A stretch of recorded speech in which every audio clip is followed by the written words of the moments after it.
Yes, once again, the biggest show on earth, current affairs program live across the globe. This is Voice of London Television. The name is Nana Osagyeo. Yes, as we await our reporters, the show continues unabated. This is the showtime and the showdown, the only authentic current affairs program serving the Pan-African community and the diasporans right here. I'll be dribbling my way to pick up the headline news from my, or should I say, our international news text. So we take a cue from the BBC, we take a cue from the CNN, the Sky, all the major news bulletin platforms, including the mainstream media. And we're going to be looking at what is actually transpiring. We make good sense of it. So those of you joining us on the social media handles, we thank you so much. YouTube, Facebook, TikTok, the Instagrams, the iTunes and the Spotifys. We thank you to the maximum. Continue supporting the program. And of course, my reporters and other lieutenants that will be joining me on the StreamYard and the Zoom.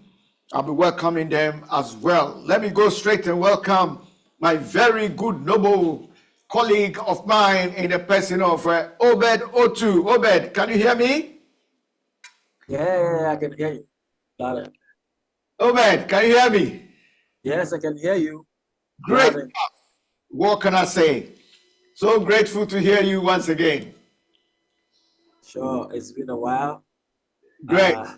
Let me go and welcome the Obapa Julie herself. Obapa Julie, the beloved woman. How are you, Obapa Julie? Obapa, you have muted. Okay, once Obapa unmutes herself, let me go and welcome King Ikas. King, how are you? King, you've muted. Unmute yourself. Yo, Nana, what's up? Hey, great. Yes. Nana. Hey, King Ikas. How are you, Nana? Respect. Icos, how are you? I'm good, my friend. I'm good, my brother. Yeah? Great stuff. Great to see you joining the program. Yes, I'm here. I'll come to listen to VOTV. Yeah? Yes. Great stuff. Let me go to Obapa Julie. The love. Obapa Julie. Yo. Yo, Nana, yo. Yes. Obapa, how are you? Good. How are you? I'm good. Yes. And we thank God to have you back on. Yeah. It's a pleasure. Yeah. Great stuff. So you. Yes, sir. Yeah, great. So happy to see your handsome, your handsome and of course innocent face. Yes, great stuff. Yes. So let me once again welcome my social media followers and of course a massive social media following. Looking at some of the handles, yes, we have Mary Akosia Se joining us. Mary Akosia, we thank you so much for joining the program. We have Lady Clarice. Thank you, China Black. We thank you, Bailey Sherman. We thank you. And of course, the UK Music Award are giving us a wave and they say, hey, they are with us. We thank you guys. Well done. Sir Elvis, thank you. We have Shula Shukri. Thank you so much. And then we have Oil Money. Hey, Mr. Oil Money, you must be one of the richest men on earth. Okay, we salute you, Mr. Oil Money. And we have Letitia, thank you, Lady Letitia. Yes, Lady Ebony, yes, Ebony, we welcome you. Yes, one time, those of you watching us back in West Africa, Ghana, used to have one of a very popular musician called Ebony, passed away in a young, youthful years, shall I say. And of course, we missed her a lot because she came out with blurting out with some sensational tunes. And so anybody called Ebony brings those memories back, the good work that she did in terms of arts and entertainment. I'm sure Mr. O2 remembers Ebony, who is Yes, always Ebony remembered Reigns. by most Ghanaians. Ebony Reigns is yeah. So Yes. she came. She came Bernard, to Bernard, your voice is not coming through properly. Hello. Am I good? Am I okay? You are okay, but the sound, I don't know. It's Let kind me of muffled. check. Let me Okay. check. Let me check No, with no, no, the. Yeah, no. go on. Let me switch. Let me change my headset. So go to another person. I'll switch my headset and then I'll join again. Okay, great. That's fine. Yes. All right. Obaba. Yes, yes, Papa. I was talking about one of our social media handles, lady called Ebony, and I said, Okay. Lady Ebony reminds us of the good young musician, may her soul Ebony rest Reigns. in peace. Yes, when she got Yes. an accident, and I was also visiting Ghana then, and it was a very sad story. What a talent! Yes, Exactly. Exactly. yes, It yes. was it was one of the hardest blow to Ghanaian music, especially the youth, and then the Yeah. upcoming artists as well, because she was one of the few who, whenever she get the stage or the chance of performing, everybody gets involved, especially with one of her hit song, Medi Udra.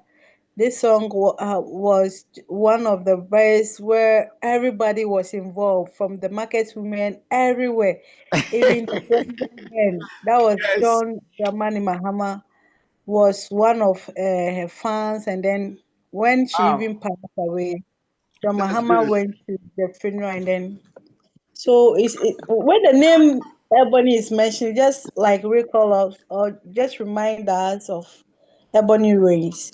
And there Thank is a junction that has been named after her at Jowlu. So when you are going to Jowlu, there is a junction there known as Ebony Junction. Really? Yes, where the accident happened. Yes, so that junction, there is a I see. junction named after her as I speak to you now. Wow, and I'm not Yeah. surprised. Obed, we are the Ebony tribute just came through because we got a name, one of our Yeah. followers called Ebony, and Yeah. you are a massive entertainer, Sure. entertainment, Yeah. reporter, management, and executive. So Yeah. I'm So sure Ebony was close to your heart. yes. At the time, I through a company was distributing her songs through her manager. That was what is his name? Bullet. Bullet. Bullet was the manager's name, but of course Priscilla Opoku Kwating, that is Ebony's Real name. real name, born on February 16th, 1997. Schooled in Kumasi, and I mean, she did quite well. I mean, given the fact that she was quite new, Yes. came on the scene. I think what got her going was because the females in the game at the time were not as bold, and also she wasn't afraid to show skin. Yes. Showbiz and skin. And Bullet, who was writing for her, is quite experienced. For example, that song Medi Udra, Right. in literature, we say double entendre because you are using a literary device saying something which means two things. So now the listener need to decide what he or she wants to, the meaning they want to ascribe to what you've said. So And you, I'm not cutting you, but I'm Yeah. interjecting. Yeah. yeah. We all know the song is saying, Maybe is you got. it a real Ja? Yeah. Is it a different Ja? What do you Okay. Okay. As far as as far as I'm concerned, like I've said, see the way Obapa is laughing? She knows it's a different Ja. So let's Oh, as for the Oh, as for the Dana, we just started, Dana, I beg you. as for the Jadier, I mean, it depends on who is listening and then the Yes. interpretation they will give. That's why the device is double entendre, wordplay. Then you decide what you want to do with it. Wow, that's a very interesting girl. And I heard she was very pretty as well. I never Yeah. got a chance to meet her. And the reason why showing skin came to her so easily, and people, and also, I'm not saying she didn't have talent. The talent was there. Right. Just that at the time, women who were in the game, Yes. they were a bit, timid and choice of words, but Bullet, who was with Rough and Smooth, and I've had some success with playing with words like that, because when they did, she had a song called Sponsor. Okay. And still you feel that she said she's found herself a sponsor. Yeah. Obama but something as for the old man, he said, I'm tired. But you, small time, the old man says he's tired. But you that you are not employed, you are just on the machine troubling her. Everybody in the way. Yeah, so those are the things. And funny enough, when you tell the stories that resonate with people, and you're able to package it properly, you can easily get away with it. So basically, what a wasted talent, because I'm sure she had a lot to have, A lot. One thing was she was also a school dropout. Okay, she didn't complete her SHS. So, school time, this high school, Jama high school entertainment, and everybody was following her. Everybody was following Ebony, her lyrics, the way she performed on stage, dancing, and then showing off as Obed stated earlier. So Ebony was Charlie. Her own was a big blow to Ghanaians, especially to the youth, and then the upcoming And then artists. the ladies, or let's say women in Ghana in general, Yes. she kind of lifted the image of women musicians as well, isn't it? Because the men have dominated too much. No, Exactly. she did, but I can tell you that those in the conservative side of things didn't like what she represented, because they were asking themselves the way she's going about exposing herself. They were asking if they will allow their children to stand on television or to be on national television, and but of course I could understand them. But those of us in the entertainment space, we know that that's the price you pay. I mean, that's the price you pay if you want to get to. Let's welcome our another colleague of ours, in the person of Godfrey Asante Ajay. Godfrey, welcome to the show. Rana, thank you very much. How are you? How was your day? I'm doing good. Hey, today there you're coolie highway there, and you're small. Hey, yo. It's not the first time I'm putting on this. I think the last time I was wearing it, that maybe you didn't recognize it. Oh, okay. Yeah. So briefly, before we go to the news bulletins, and then of course do the titrations analysis of the current affairs program. We were talking about Ebony briefly because a name came up our social media handle that brought memories of Ebony. We are just touching briefly on Ebony and Obapa and my very good Leonard colleague Obed. Yes, have given us a fond memory of Ebony. Quickly, in a minute or two, what's your take on Ebony? When Okay. she one of, I would say, Ebony was a talented musician. In fact, the unfortunate part of it that she couldn't. She did die early, but when we are talking about music, this Afro beats and then this normal dance song together with the high life, she was so good, very talented. She was also a songwriter. Some of the songs was written by her. So I would say she was rising in a place where even some of old musicians were not even because of her. When everybody releases her song, you have to relax and wait because you can't pass when it comes to the music industry and the normal marketing because she always be on your top. So in fact, Nana, I would say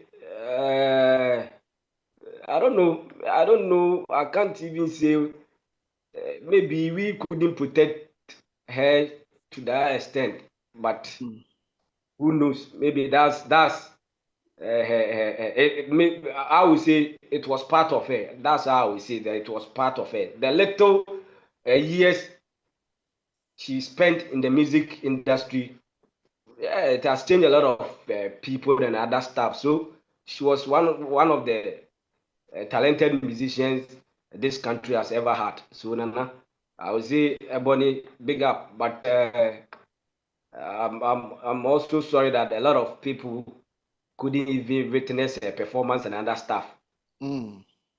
Okay, thank you so much. That was the take from Sir Godfrey Asante Ejay. Thank you so much, Sir Godfrey there. Grateful to you. Let me see if I can still get Obapa. Obapa, are you still there? Yeah, I'm here, Nana. Oh, okay. Yes. Your beautiful face has come up again. Thank you so much. That was Godfrey I was speaking to earlier. I also spoke to Sir Obed Otu. And then we still await some of our colleagues to join us. Dr. JB Adams will be joining. JB will be joining. JB actually was in the surgical theater as a medical doctor. As soon as he's supposed to be finishing shortly, he will be joining us as usual. This is the. Yeah, go on. You were saying feedback. It's a feedback from your side. Oh, it was a feedback. Okay, sorry. Yes. Okay, so once again, the show continues talking about a great showtime with a showdown by Canadian Japan right here in the place to be. The Voice of London Television showdown is a showdown with a difference and not that infighting showdown.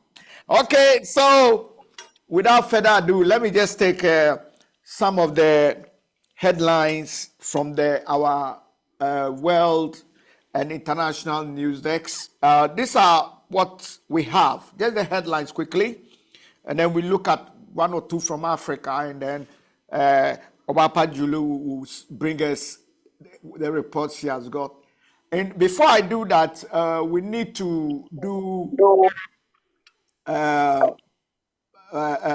actually send our sympathies and condolences to the incident that occurred at Soweto, that is during the Omo War. And I would like to say that that also was close to home to Obapa Julie. Yeah, she really felt it. And so before we come to that, we would like to pay Voice of London television and radio, including the Pan-African News Magazine, wish to send our condolences and our bereavement to all the family members and friends. Yes. Nana, before you go, I know there's a plan, but there's this thing that is eating me up, and it is in line with what happened at Omanjo, Soto. and what happened at Sotum. And I just want to say one or two. And of course, We I are still still, have we are still getting a feedback. no, Who's that will be from your side because I've changed to my old headset which I used. So okay. maybe if others could mute and then when it's their turn, then they can speak. I'm sure that will help. Yeah. Okay, it's okay. Yeah. Go on, Obed. Okay. So can you hear me? Yeah, it's better. Okay. So my take here is that there is something creeping into our fabric in Ghana now. It looks like for some reason, and it's in connection with what happened at Sotum, all the tribes, for some reason, are beginning to claim hold, to kind of guard their territories, guard their languages, guard their kings, their chiefs. And I find that I'm like, what has happened all of a sudden? And in our quest to do that, if it is not guided properly, this Omanjo thing, this Sotum things, this fighting here and there, what is happening in Boku, what is happening that Ghanaians are refugees in Ivory Coast. If we do not get to the bottom of these things, we will mess up this beautiful country. This tribes thing is becoming too much. I'm not saying people shouldn't speak or protect or cherish their cultures or values or push them. Yeah. But I believe that so long as you choose to belong to a society, to belong to a group, it Yes. means that you are willing to let some of your rights slide. Yes. If everybody says that I'm going to behave or talk or live the way I want just because I want to live like that, we're going to have issues. And nobody should feel superior. No, we should find a way to meet this thing beautifully, like we've done previously. Of course, I'm not saying it's going to be smooth all the time, but the way we've managed it, the youth are, sometimes people twist this history thing, and because ours is oral tradition, you find one old man who wants to be mischievous, he doesn't like a chief somewhere, and then tells the story some way because people believe what he's saying is the truth. The boys or the guys from his place pick it up and then they run with it. And it's creating too much problems. This tribe says this, no, our language is that. We look, and you see, once we are doing that, we leave the leaders, when I say leaders, the politicians who are supposed to be delivering the goods, we leave them and they fool, and then we fight, and even the small infrastructure they will build, then we fight, then we destroy, then we go back to square zero. If we gather money, we build the houses, we build the chief's palaces, we build the schools, we fight, we burn them down. We keep going in that cycle. I'm saying that this Omanjo thing is bad. A lot of people have lost their lives, and if these small sparks are not dealt with, I can tell you, it may not end well. Thank you. All right. Thank you so much. And I think that I'll quickly run through the International News Desk headlines and also the Pan-African News Desk. And then I want us to come back to this land body politics, dealing with lands and the territory, the Boku issues and all that. Yes. So let me quickly just do that, and then we can look at what you have raised, because I think it is very concerning, and it is very sad if we are not careful. This thing has been plaguing most of the continent and most of the countries in Africa, and so I think it's about time we can also accord it some few minutes to discuss it, to see the way forward and how we can address this particular issue. It's so sad that this modern day, 21st century, and we still have this issue. I don't think that is very nice at all. All right, so Ladies and gentlemen, as I want to quickly just go through the international news desk that is with that has been sent to me by the international news crew. Let's go and look at what's happening across the globe. Yes, so we have headline news from the international news desk. Another Palestinian story. Israel destroys second high-rise as assault on Gaza City intensifies. And then we have Donald Trump, the president of the United States of America, says that Venezuelan jets will be shot down if they endanger U.S. ships.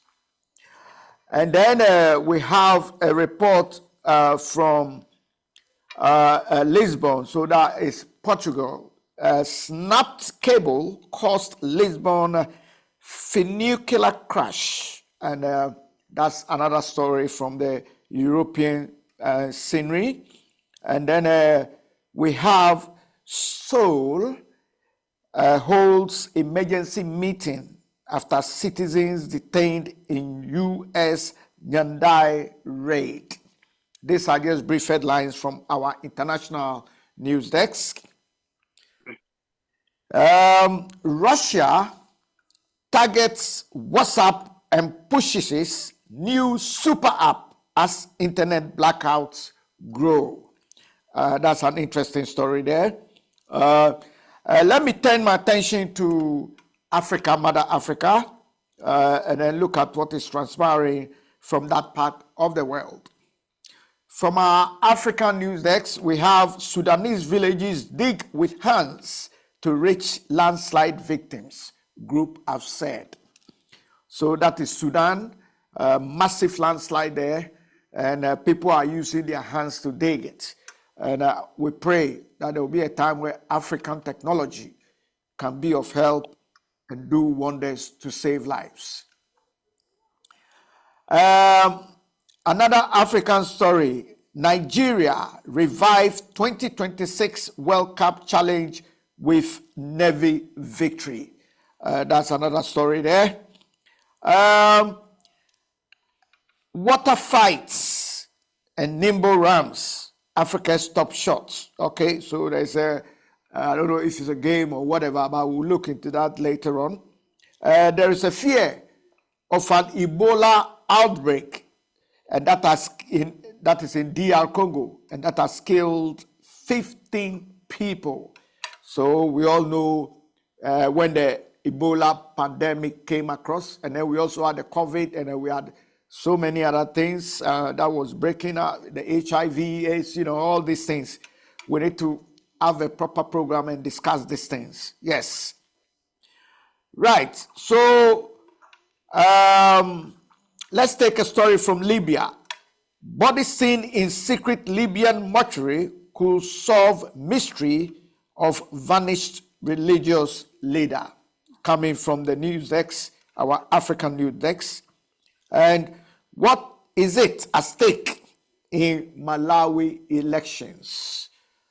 And finally, but not the least, I survived South Africa's horrific building fire. Now I live in fear after being shot. So those are some of the headlines coming from our African news desk. As you all know, the rest of the news headlines will be bringing to you tomorrow, as usual. But for now, let me go and welcome Dr. Mensah, who has joined us. JB, welcome to the show, and great to have you as usual. Okay, nice to join you once again. A good evening to you and also to my fellow guests to the program. Thank you very much. Thank you, JB. Before I go back to the panelists and also our reporters, let me say another big hello to our social media followers. Massive. We have Sweet Ehahon, Alice Akwenwe, Okumanin, We are saluting all of you, those on our social media handles. We have Olaseni. Olaseni, thank you for joining us. We have Sir Tom. And then we have Mamin Cherif. Imeka, welcome Imeka. We appreciate you as usual. We have Bishua Fami. Thank you for joining us. We have Bradley. Sir Bradley, thank you for joining us. Kofi Despite, thank you for joining us.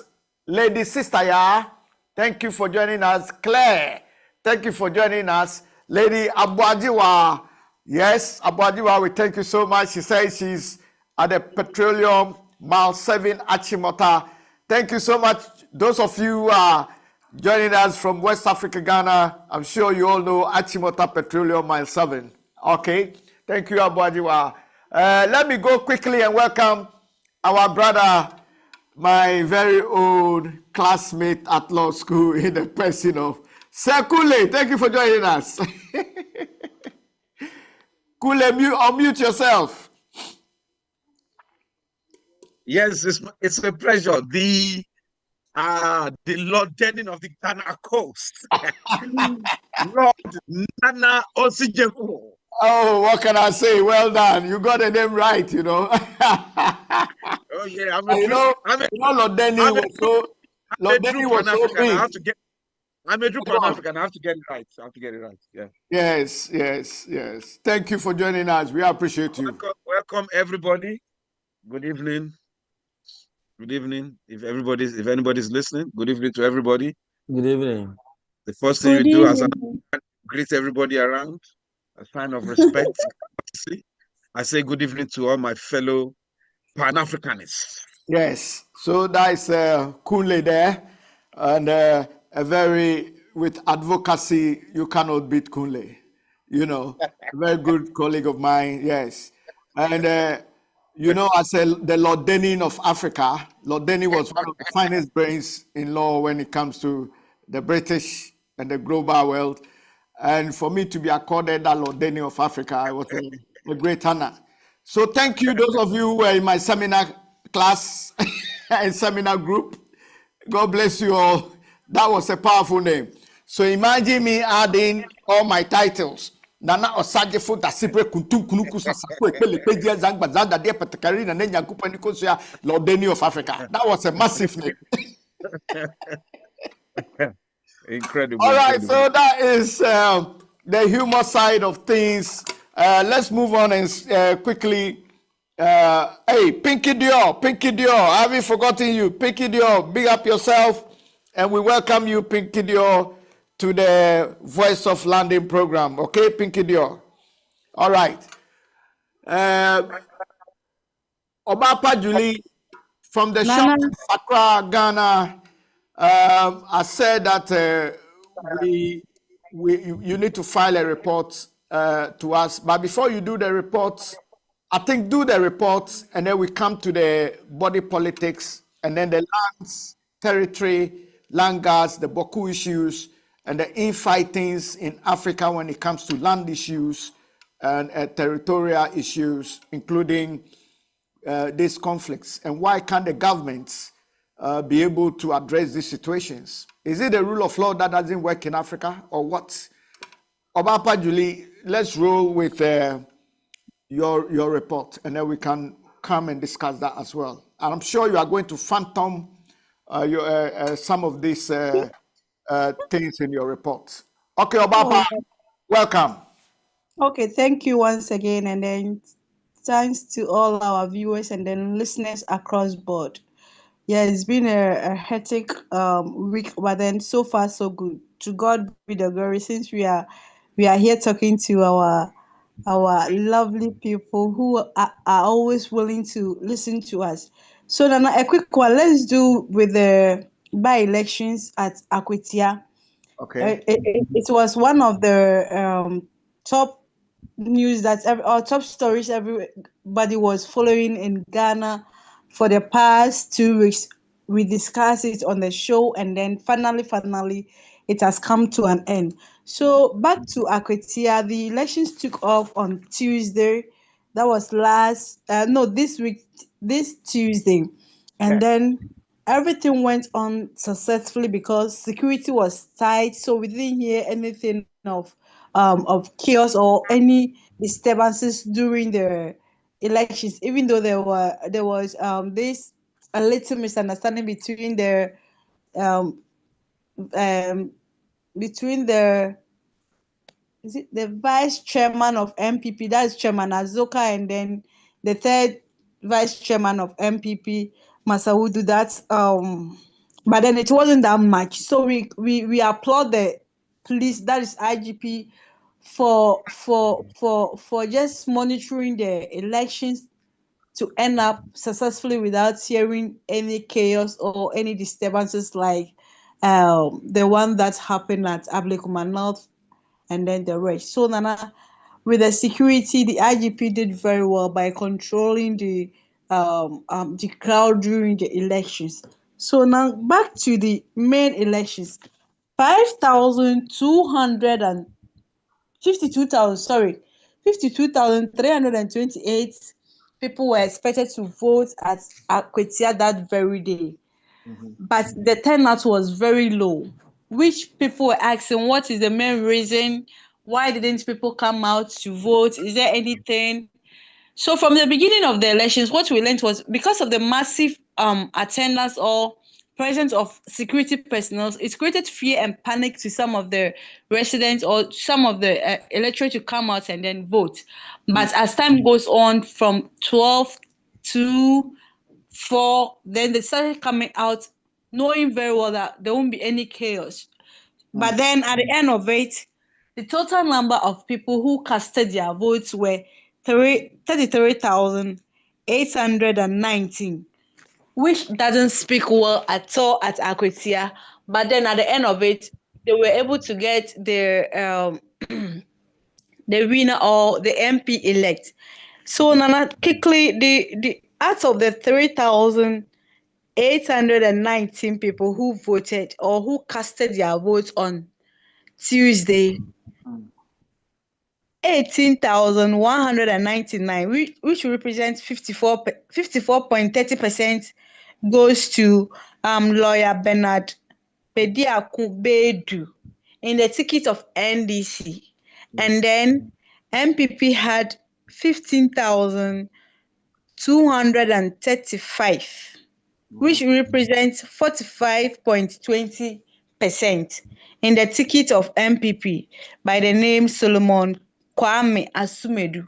So now, like, after the elections or after the by-elections at Akwetia, where NDC was hoping they are going to win, the same thing happens to MPP, hoping they are going to win because they are going to win in solidarity of Honorable Ernest Kumi going out campaigning for people to just vote for MPP to Anna Ernest Kumi because he was a young and then energetic politician who had a vision and then the mission in bringing development and then others to the constituency, but unfortunately passed away. So the people should vote for MPP. But unfortunately for them, they lost the seat.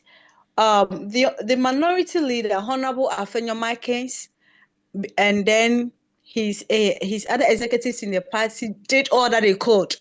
They campaigned very well. They marketed their candidates, convincing people to vote. But then at the end of it, we were all surprised at it because we know that that constituency is a strength constituency.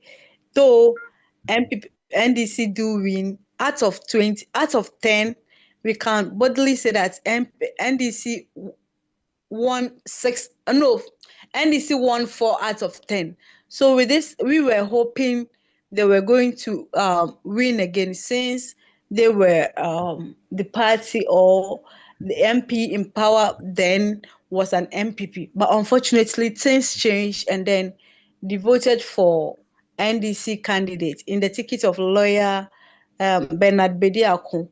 So Nana, in all, the by-elections at Akwetia has come to a successful end, whereby NDC has won the seat again, making their seat how many? Nana, how many do they have now?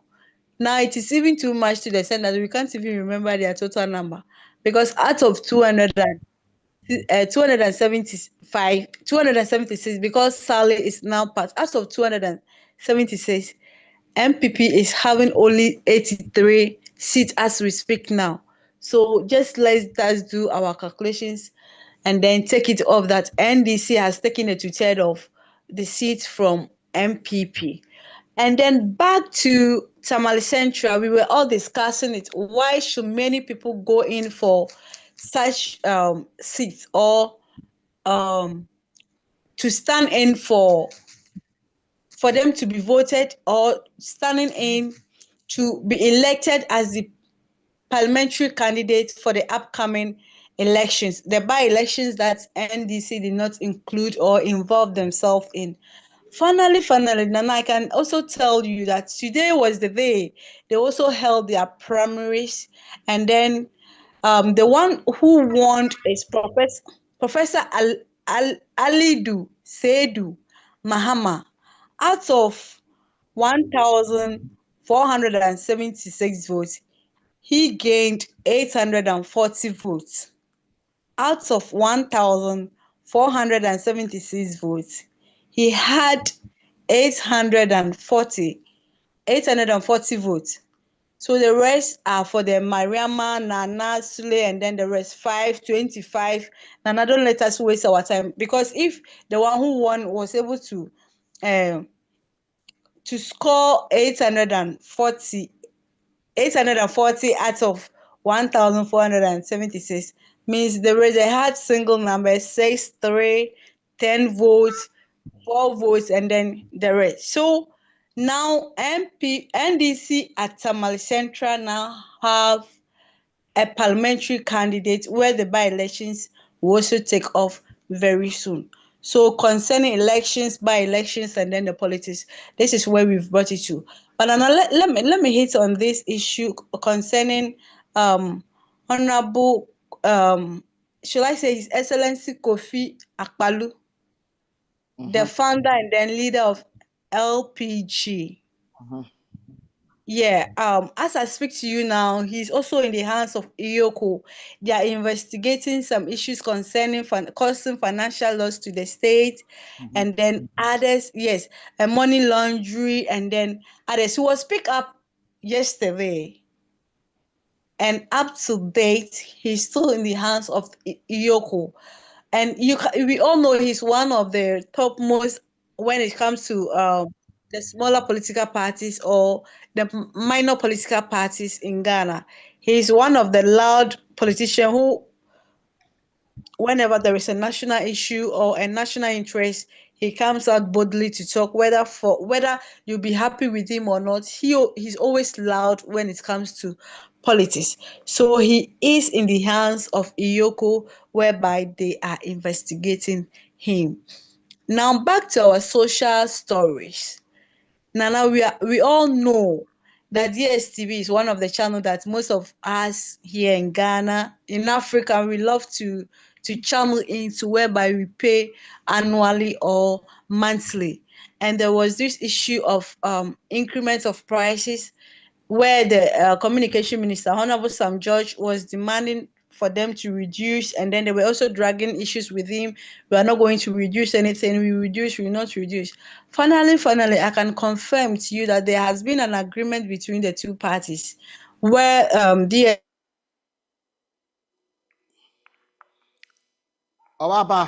DSTV has agreed to reduce from them.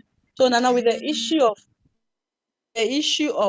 DSTV, Ghanaians are all hoping to hear from them, to know how much they are going to reduce from the normal prices, because Ghana and Nigeria are like 5 and 6. So if Nigeria prices are low, why can't they also do the same thing to Ghanaians for us to also enjoy as the Nigerians are doing?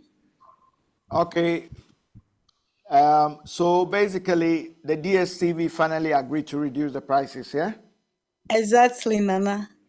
Okay. Exactly. So with our social story, we Yes. now go to Soto Momanjo. We know when we are in the month of August till early September, the Gans in the Greater Accra region celebrate their festival known as Homo, where they will sprinkle quickly around the environment, around the communities. Means they're giving back or hooting at the hunger. That is the meaning of their Homo, where they will prepare their quickly, basically made with maize.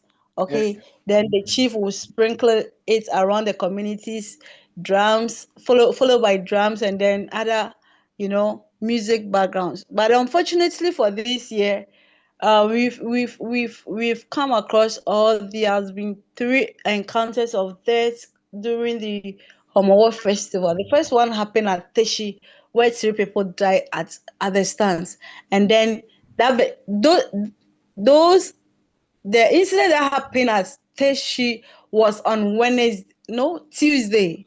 On Tuesday, that 3 people were killed during the Homowo festival. And then unfortunately on Saturday too, as I speak to you now, at Soto Momanjo, we are recording at least 8 dead out of the celebration of Homowo. The issue is, with the guns, they always believe this part is mine, this part is Nana Osagyeo family land, this part is Juliana's land, so don't cross my land, don't come across here and there, that kind of issues. So with the issue of Omanjo Sotum, the chief at Omanjo Dreneho was firstly, he was bound not to sprinkle because they believe he's not the rightful person to sprinkle the quickly. So there was a statement from the Gan Traditional Council banning some of the communities, which Amanjo was part. And then all of a sudden, before we realized, he did not give an ear to that statement, but went ahead to sprinkle, which has led to the death of these 8 people that I'm talking to. But one of the guys who died, that has created I don't know the word to use, a seriousness, or that has created more danger to the incident, is the chief of Sotom San, who is also a chief at Kwashibu.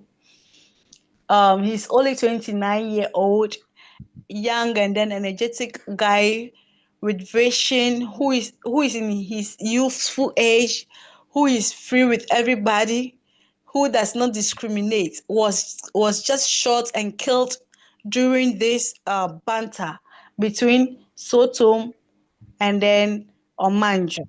So Nana, the case, though, yet since today is exactly a week, the police have not arrested anybody yet, and we don't know what they are waiting for. We are still looking up to them, waiting to hear them telling us that if we arrested at least one person, we are still here. So now the Sotum chief with his people also held a press conference that was last Tuesday, pleading with the government to intervene, pleading with the IGP to intervene, investigate, and then arrest those who killed their son. Else, they are giving the government 1 week ultimatum that if after this 1 week they do not hear anything from the government, or they do not hear anything from the police where they will arrest somebody, or they will just tell them something that can cool them down, we should expect more from them. It's either the Omanjo chief and his people kill all the Sotom people, or Nana, the rest, your guess are as good as mine. As I speak to you, the body was buried yesterday. Because he's a Muslim, they shouldn't have even kept him. But due to the circumstances whereby the incident happened, he was kept in the morgue. So the body was brought out yesterday, which led to the closure of schools in Omanjo, Sotom, the closure of shops, businesses were not going on till today as I speak to you. So the body has now been buried, and then we are all praying and hoping for a peaceful town, as we all know Manjo and then Sotom to be. What we are calling for is they should sit them down. The Ghana Traditional Council should come in, invite both parties, sit them down, solve the issue. They should solve their differences so that we the residents will not be involved in whatever that is happening between two families, because we are only here to do our own business. We don't have any business doing with them. But then when this issue pops out, it affects everybody. It affects education, it affects trade, it affects businesses, and then others. Even it affects our mental, because going out to purchase something was very difficult. For the past week, almost a week now, some people fear going out because you don't know what might happen when you go out. You don't know what you are going to face when you go out. Yeah. And these people were there roaming Oof. anytime. Before you realize, you hear that, oh, they've gone to kill some people over here. So it created fear and panic among the residents that stay around Osotum or Manjo, and then so we are all calling, we are using this medium to call on the government, to call on the police, because according to the Sotum people, what they were saying is they went to the police commander at Sotum to inform him that they shouldn't allow these people to sprinkle, or there will be a misunderstanding, or there will be a confusion. But then he also didn't listen to them, and then he gave them the go ahead to sprinkle or to celebrate their home, which has led to the death of Nana 1, 2, 3, 4, 5, 6, 7, 8 people.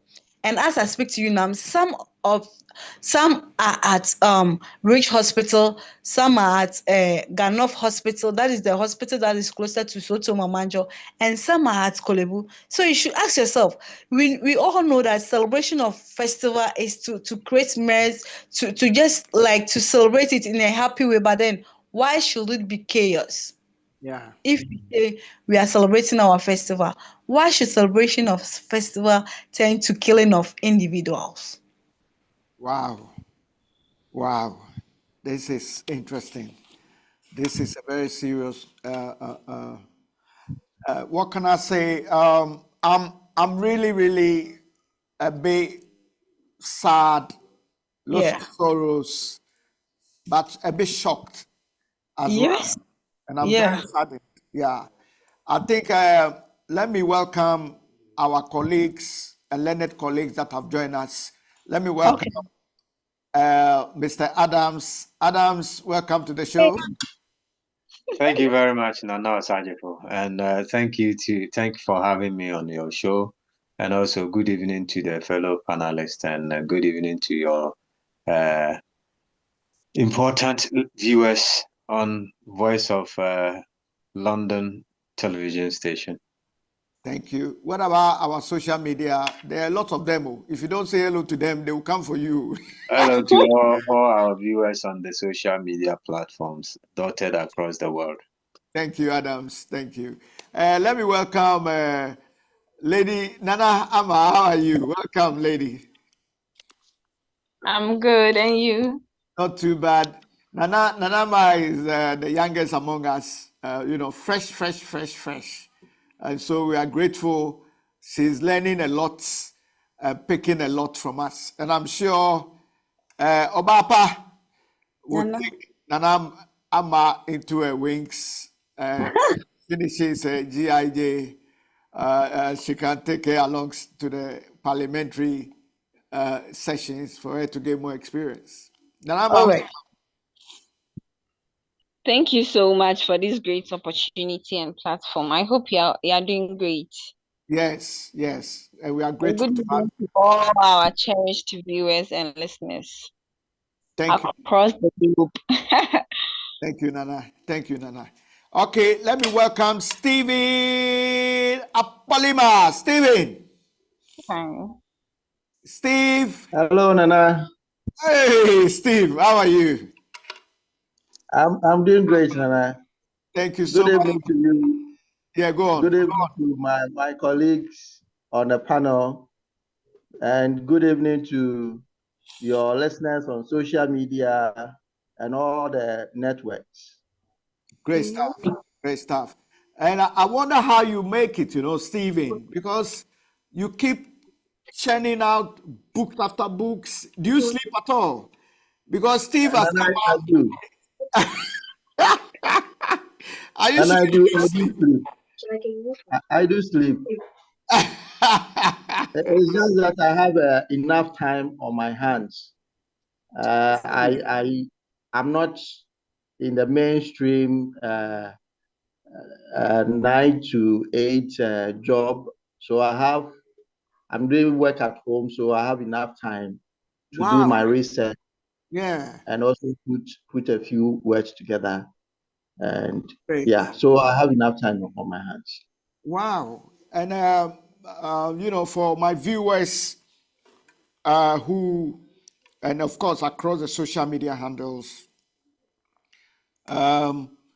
Steve Apolima is a young man, a graduate, and has written so many books I can't even keep count. This week I saw one on the Amazon, and you've actually put it on there, and it's free, and it's I think it was an audio version or something. And I said, hey, does Steve sleep at all? Churning out articles after articles on news platforms, engaging, supporting our projects, and writing all these books. How do you sleep?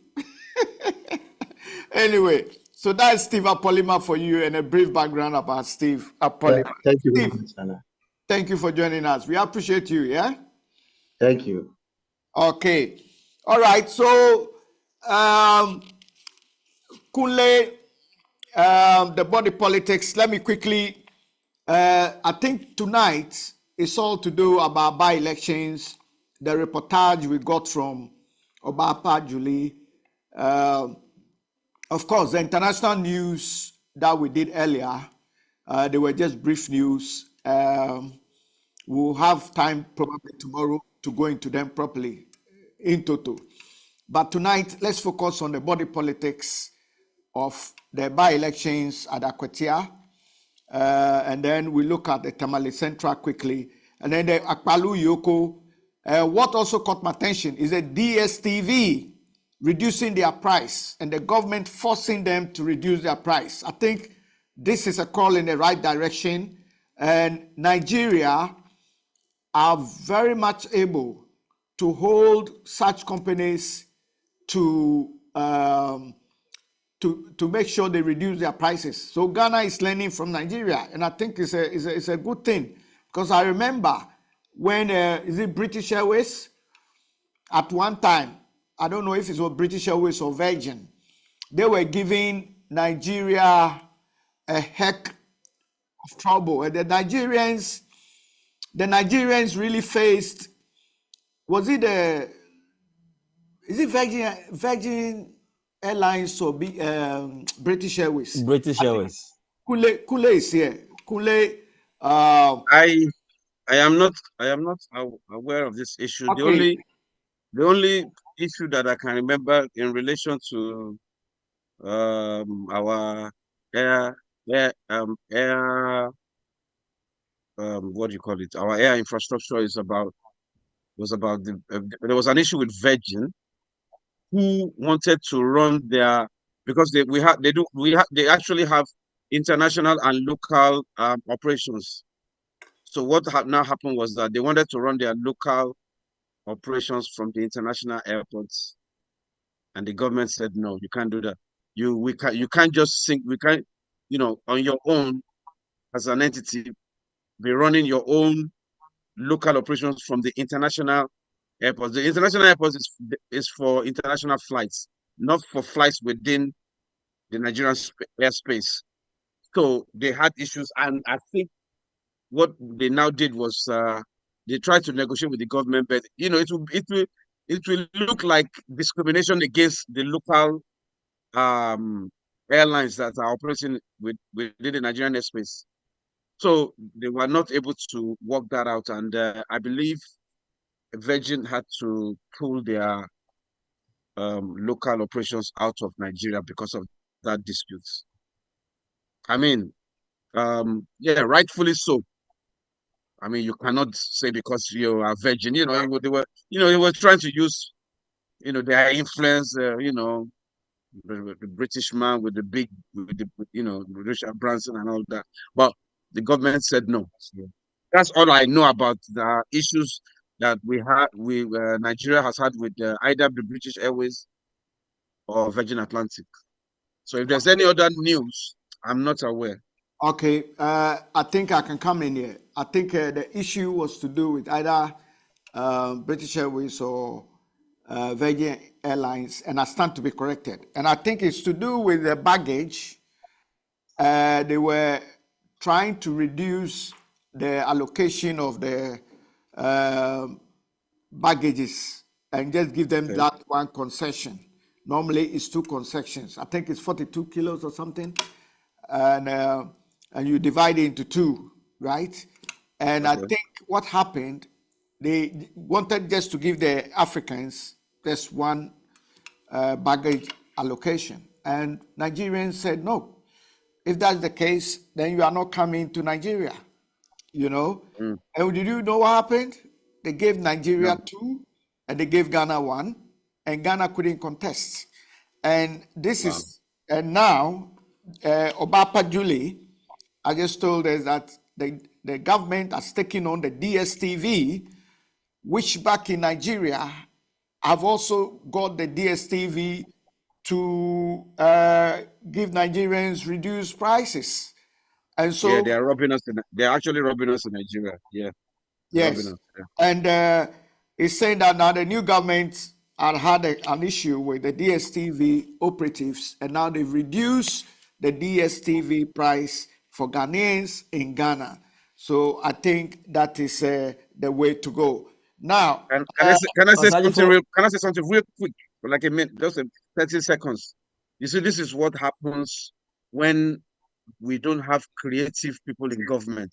You see, all these companies, I think most of these companies are from South Africa.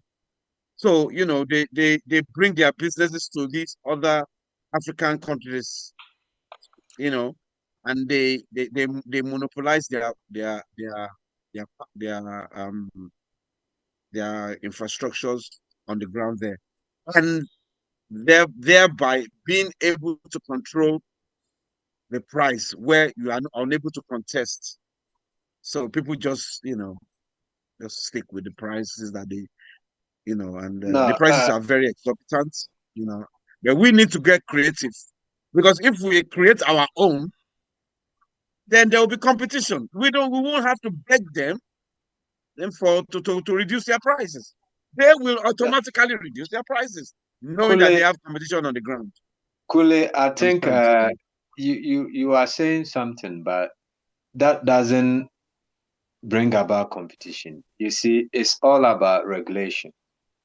You live in England, you know that we have regulatory bodies, Ofcom, Ofgel, of whatever it is, and above all, you have the ombudsman.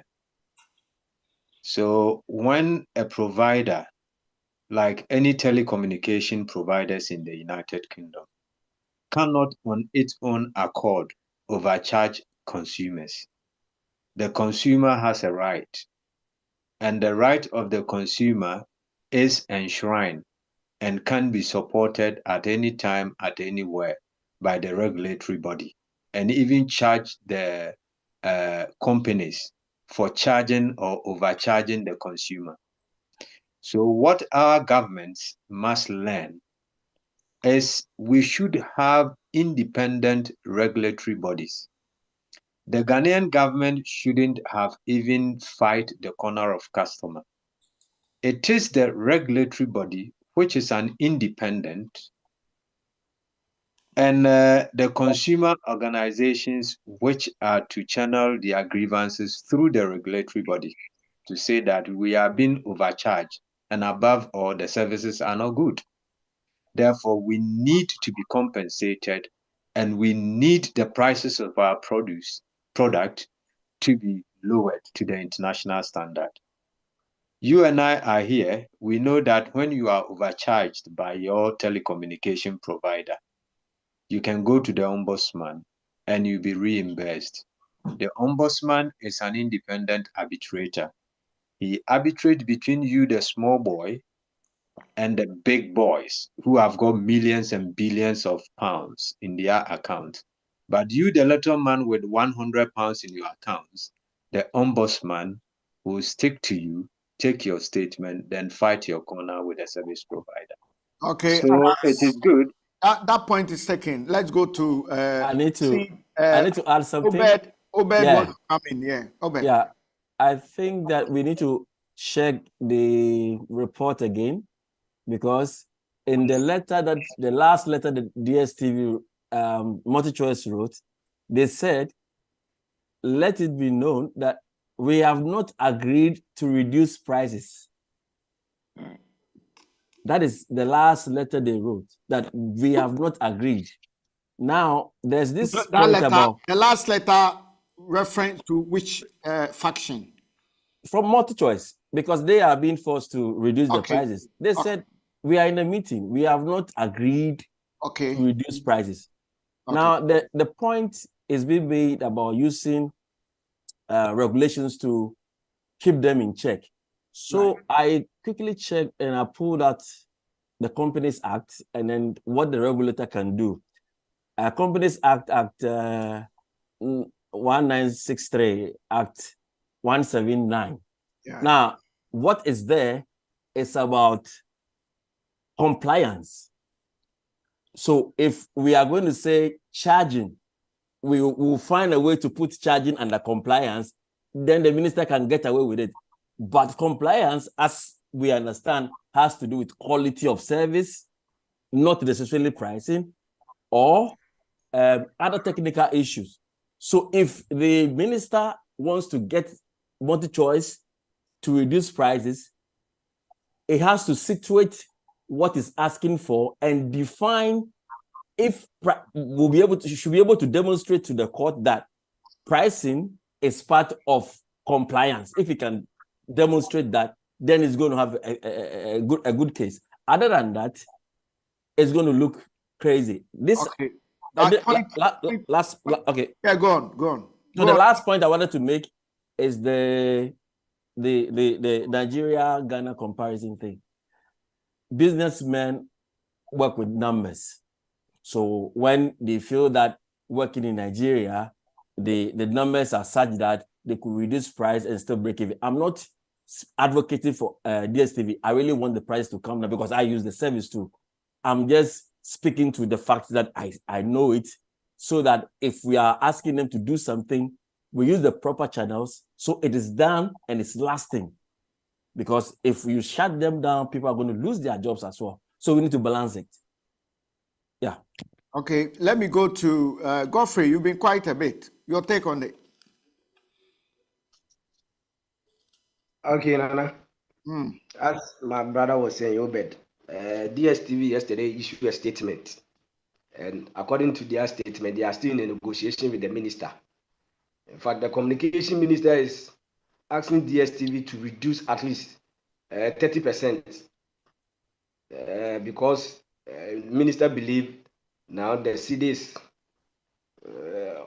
gain its strength, so DSTV has also to reduce their prices.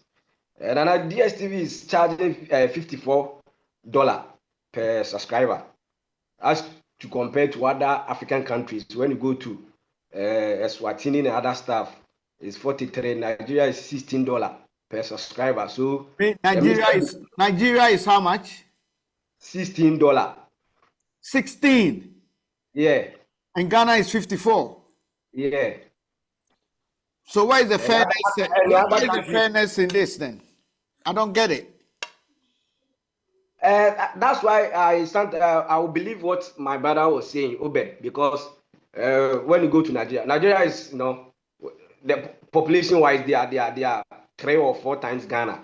So maybe DSTV will see to that Nigeria has the numbers, so they have to reduce so that a lot of people can buy it, so that they can also get their money.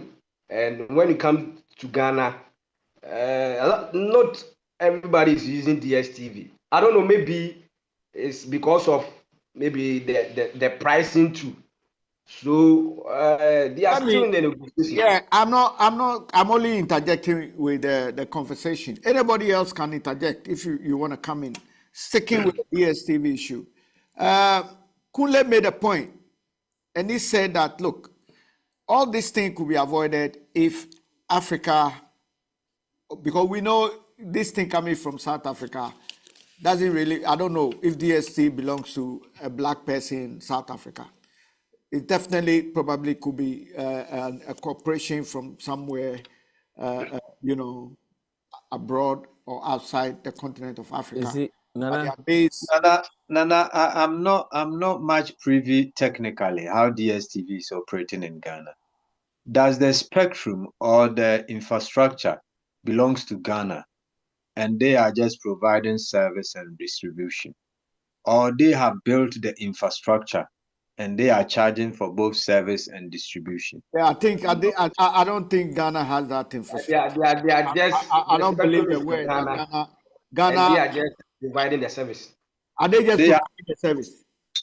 The spectrum is for Ghana. The spectrum is for Ghana.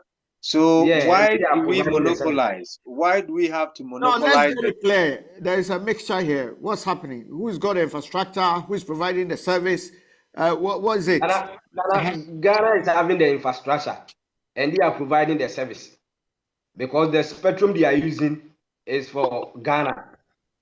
So then why is the price that high?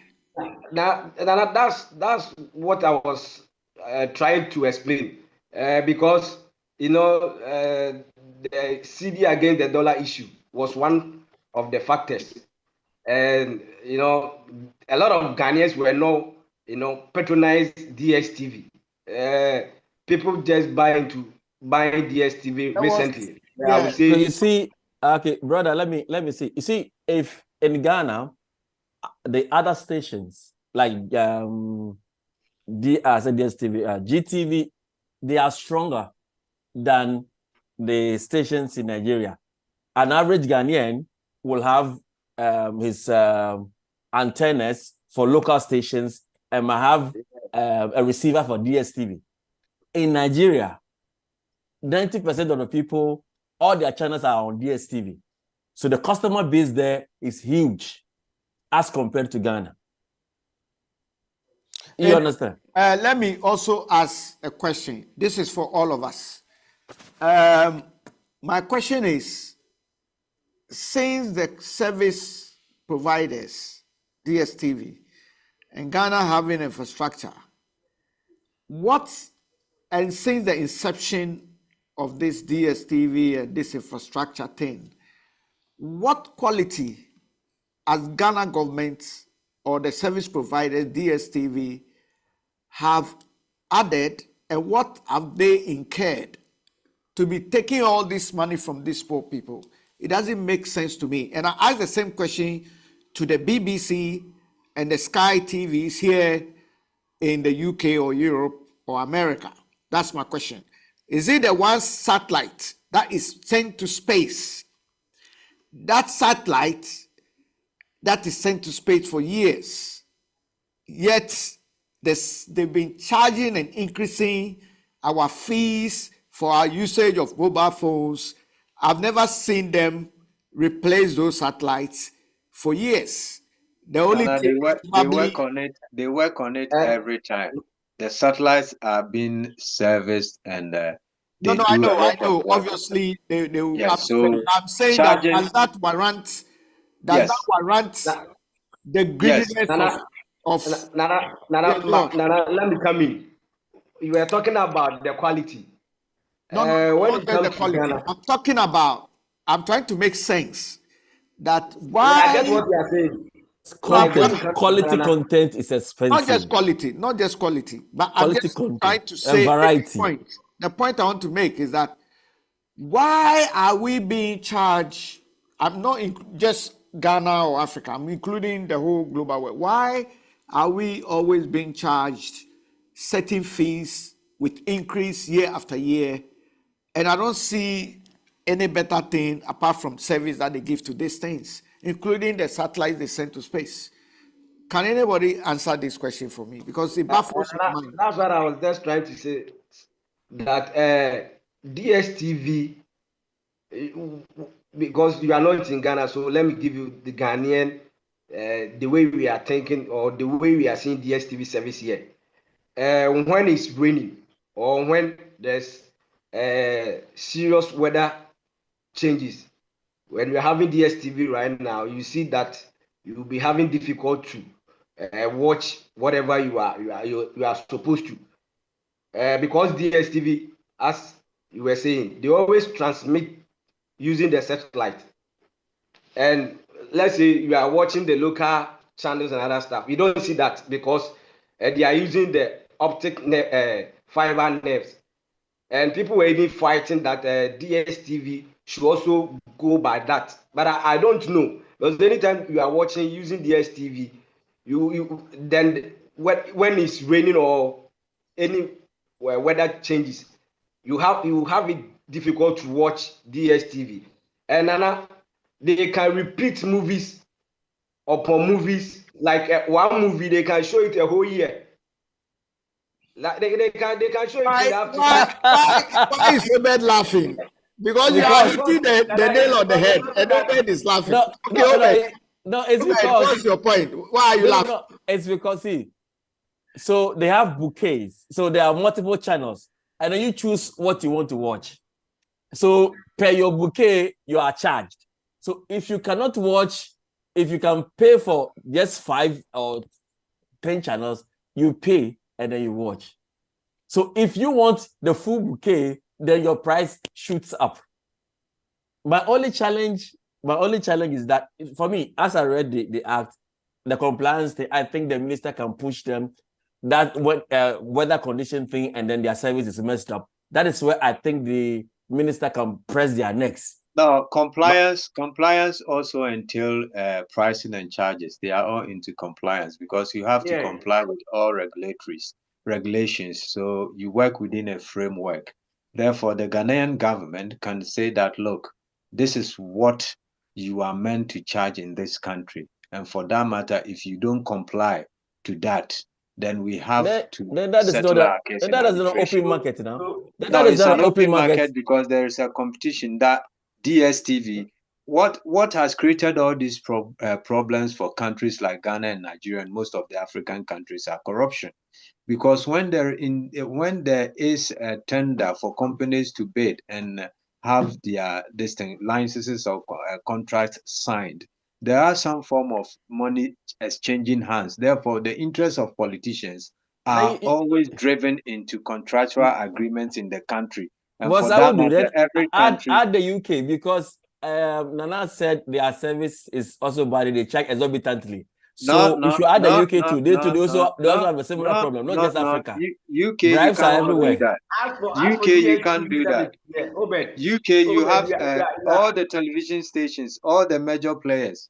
Because the reason why their products are very expensive is they do big sponsorship packages. For instance, the Premier League alone, Sky TV, the amount of money they are paying, it will be half of Ghanaian GDP.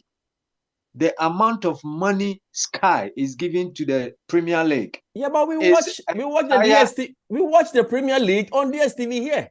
Yes, so because they haven't got you. They will arrest the team. They will have to sue. They also pay for the right. They also pay for the right. Yeah, but you're right. The right that you are paying, what they are paying to them, the Premier League and some bet racing and other things, that increase the prices they charge from consumers. Yes. So you understand? And there is a regulation that the price shouldn't go over. They've set a ceiling. So you have to work within that framework. You cannot go beyond it.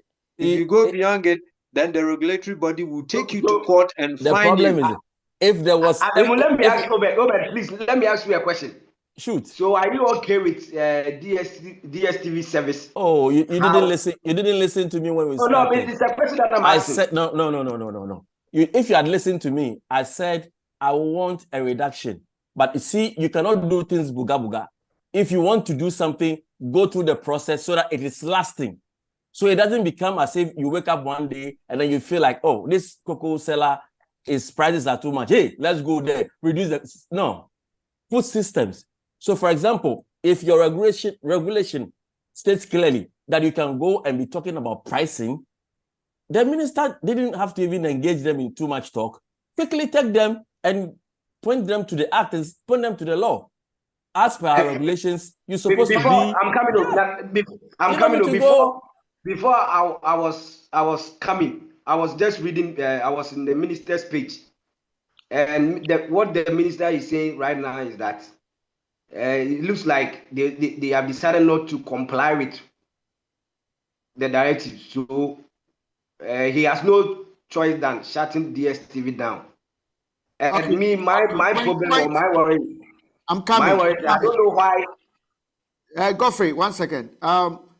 Kule, you raised this issue. You started responding to this particular issue, and Kule, you've got quiet. Why have you got quiet? Because Nigerians are able to force these corporate companies to abide by the citizens' demand, and sometimes the government have to adhere to it. Why is it difficult for Ghana? And I know my panelists are trying to make sense out of it, but what's your last take on it so we can move to other stories, Kunle, briefly, because I need to bring the whole show to a close. Thank you. Thank you very much for bringing me in.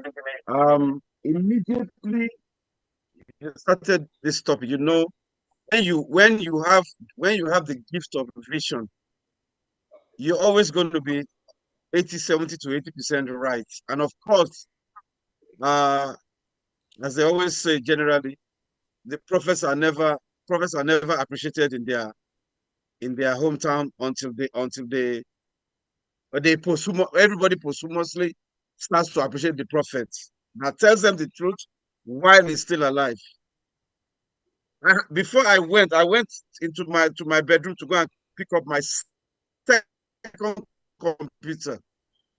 And you know, immediately I went into my search. You know the problem that you have in Ghana concerning this DSTV? Competition issues. Now, Mr. Adam raised the issue about government regulation, and it's all well and good, but the problem it's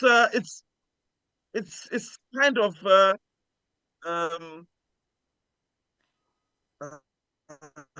very, very difficult at this point in our development.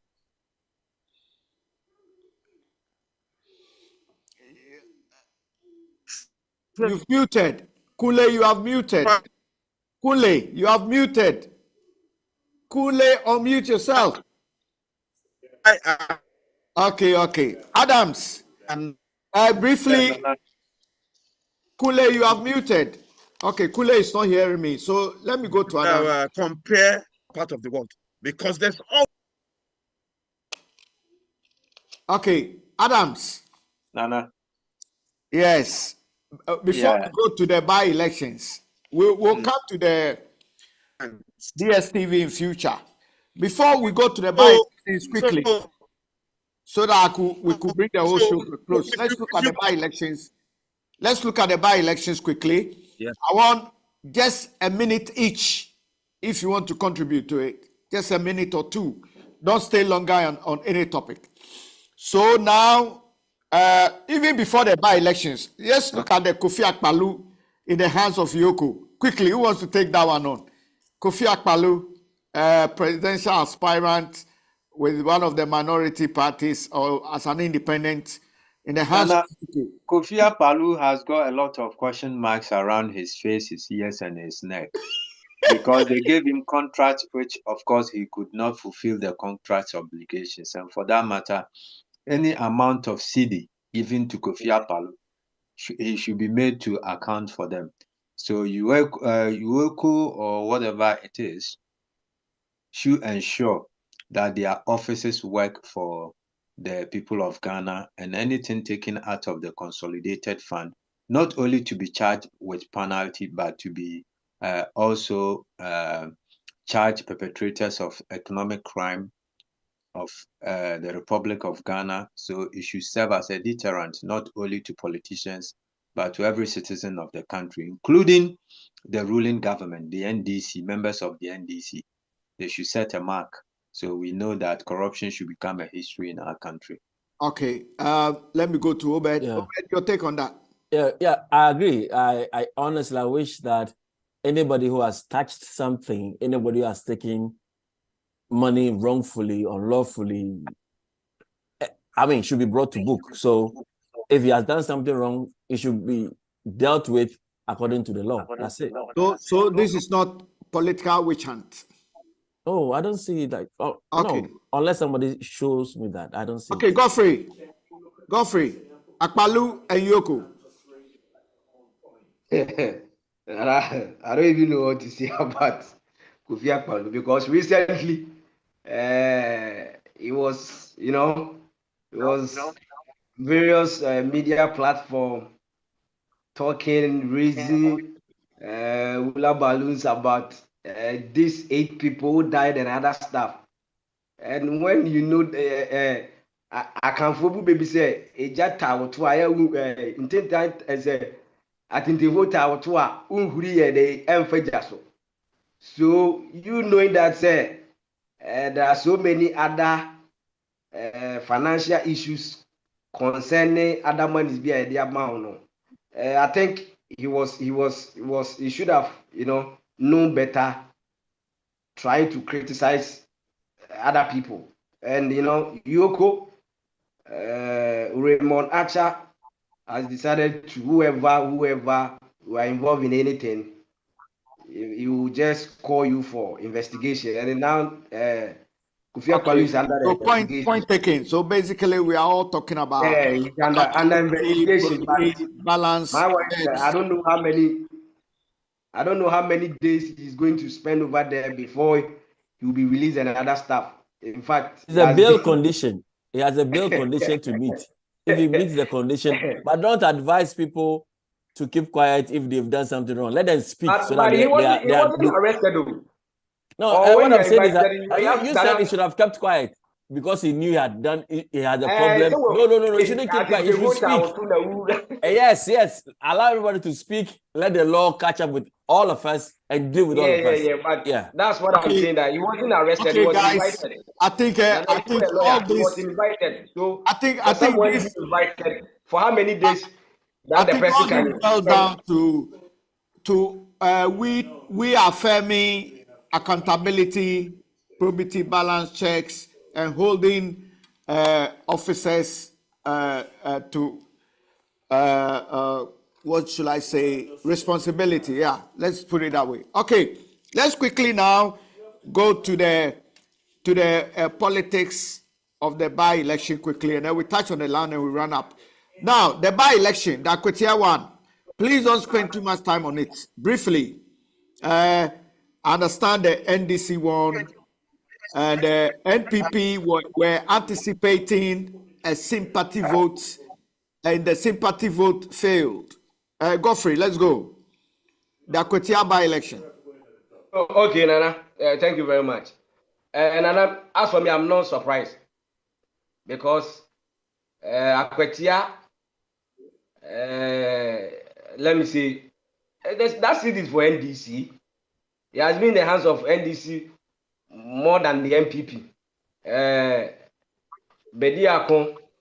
Bediakon, who recently won the Akwetia election, became the 5th NDC person who has been elected at Akwetia. In fact, when you go to the history of Akwetia, since 1992 it was NDC, 96 it was NDC, 2000 MPP, 2004 became MPP, then Baba Jama and Nana, your sister Amase, Mercy, Hey, how did Amase become my sister? Hey, Godfrey, ube kuye platform with why? So Nana, Amase won Akwetia election. So Amase why? Upe so chesa Amase brofo. Anti brofo.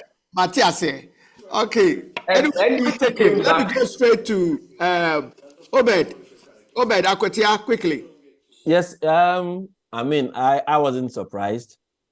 I wasn't surprised at all. I was thinking that the what do you call it? The this Galamsey thing and the way it was going would have changed something. But if you look at the numbers, a lot of people didn't vote. So it makes analysis a bit funny. So I'll just leave it at that. Let others also say something. Okay, let me go with Adams. Akwatia. Nana, I think by-elections are another yardstick to measure the work, either negative or positive, of an incumbent government. We do that analysis here with our local elections. So if the by-election goes in favor of the ruling government, meaning there is something good that the government is putting in place. And I heard one of the political satirists in Ghana, Yadom in Kumasi, who said, na NDC for almost a seat way now, he was making sense. He said, and se bibi krasi or bantma NDC for winning. That guy is making a lot of sense, but he's on the next level. Okay, but Adams, aside that, why didn't the sympathy vote work for the NPP? Because normally, from our type of politics we do, normally if there is a death, okay, because remember Ayawaso and all those things. And now we are evolving. We are evolving in our political thinking. We are growing. And I think this is a positive step, a step in the right direction. We have to mature in our political discourse and how we execute. Okay, I got a point. We, our viewers and all of us, social media handles and everybody, all the massive listeners across the globe. Listen, let me ask this question. In Obapa Julie's reportage, she made mention of the NDC getting 276, the NPP now on 83. The elections at Tamale Central, it looks as if it's going to go to NDC again. So that's going to be 277. And what do you guys think? Will the parliamentary system be relevant? Because whatever contribution the opposition makes is irrelevant, because no. It's going to be very relevant if the opposition does its work as the opposition or a party in waiting. They will propose laws. You see, what we are getting it wrong. We are getting everything wrong in Ghana when parliamentarians tend to be tribal. What we mean by tribal is if you are an NDC parliamentarian, no matter what the MPP does, you are an NDC and you fight for your party or do whatever it is. That is tribal politics.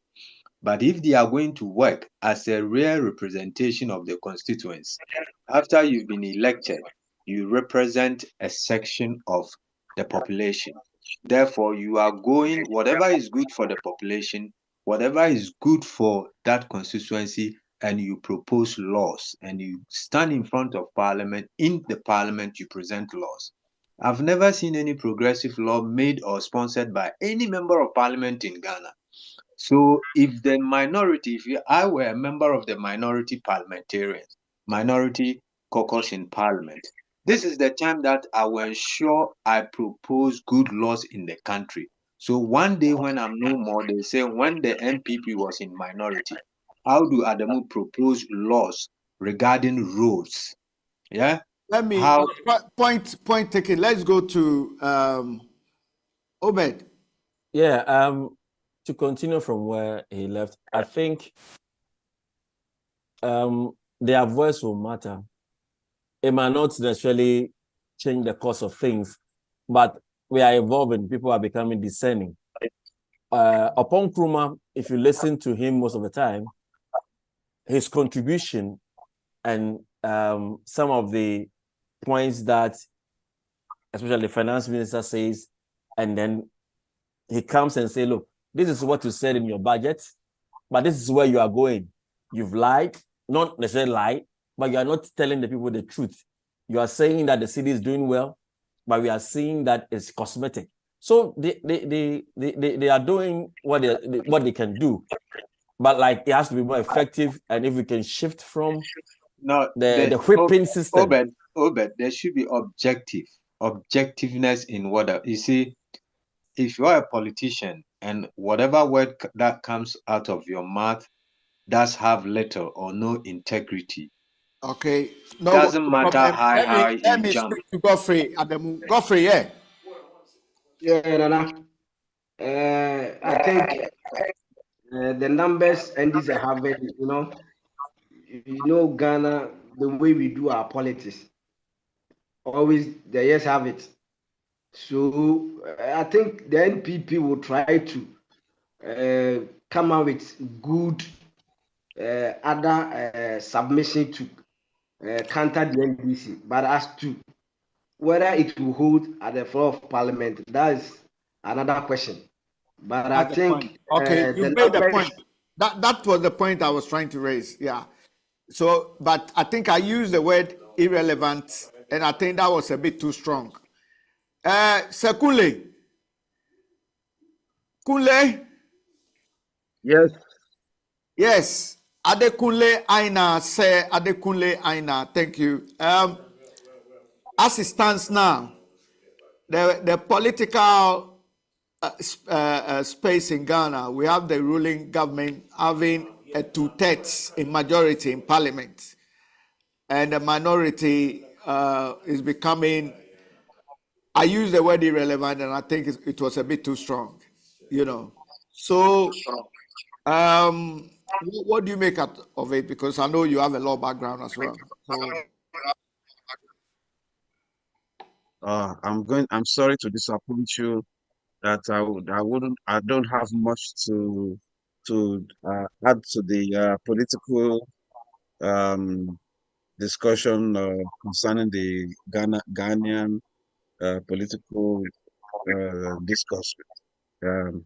So I'm actually listening to my brothers on the platform to enlighten and educate me on.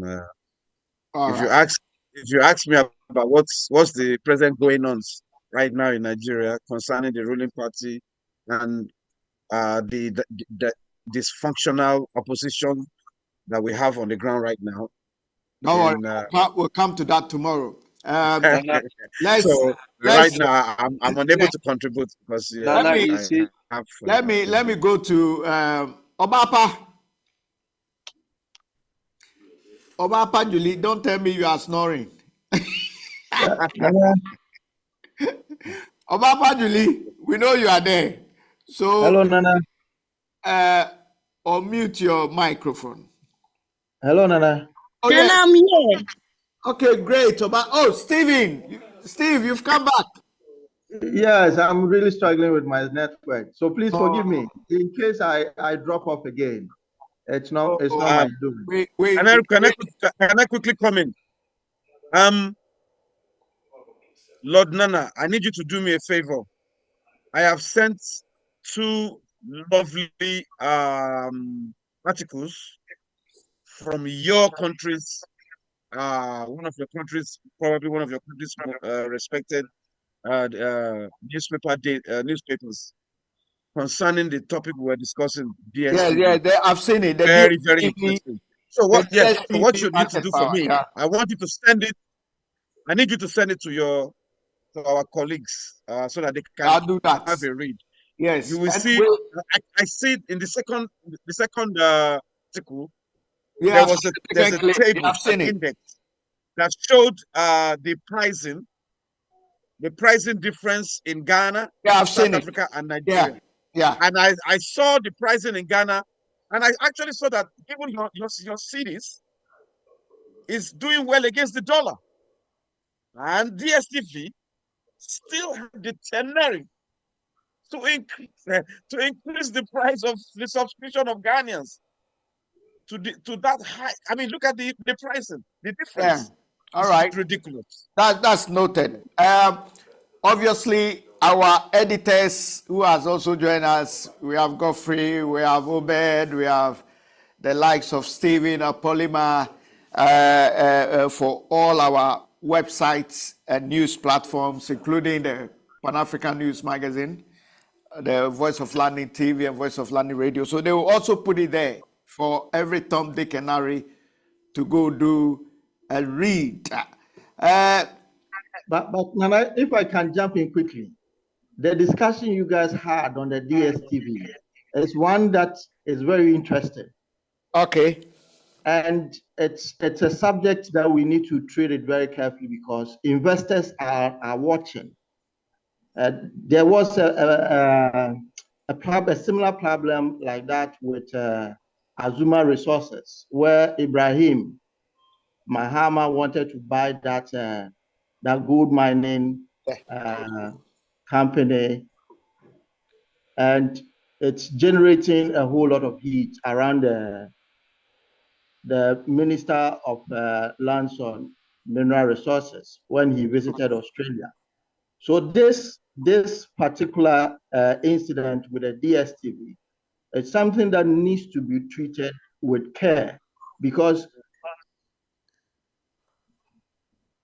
when you look at Ghana and you compare Ghana to Nigeria, you see their subscriber base in Nigeria is huge. So when they reduce price, it still makes business sense because they don't make any loss. But when can I quickly, Mr. Otto, let me quickly jump in. You're making a very good point there, but that's no reason for DSTV to overprice Ghanaians. Okay, so we need to put the great number. Forget it. I mean, you can't be worried about the numbers in Nigeria. We have the population. There's no doubt about that. But that's no excuse for giving Ghanaians for charging them $54, and for the same service in Nigeria is $60. That's totally wrong, and that's why I raised the issue of the innovation of competition, because government regulation in African countries it's like looking for a needle in the haystack. So the easiest way to actually tackle this type of monopolistic behavior in overpricing is for all the talented people, all the people with people with great vision to try to find another way to create platforms, and you don't have to start looking for regulation anywhere. They will bring the prices down naturally. I agree with you totally. So I'm gonna leave it there. DSTV is, if you read the article that I sent to Lord Nana, you will see what I'm talking about. Hello. Yes, go on. Yes, DSTV is practically in a monopoly, and if care is not taken, please, we are looking at saving jobs here, and also the effect is going to have on foreign direct investment. You get it?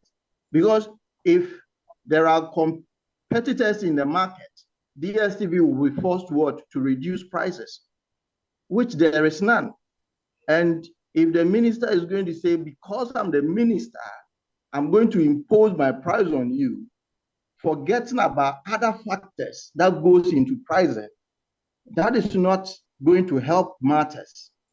Because if you compare the subscriber base in Ghana to Nigeria is they are doing far better. So they can afford to reduce prices.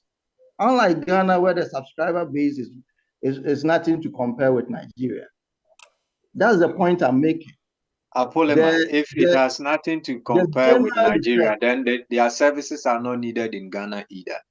If that is what they are going to, if their business models and operandi is based on numbers, then they should go to India and go to China and start establishing over there.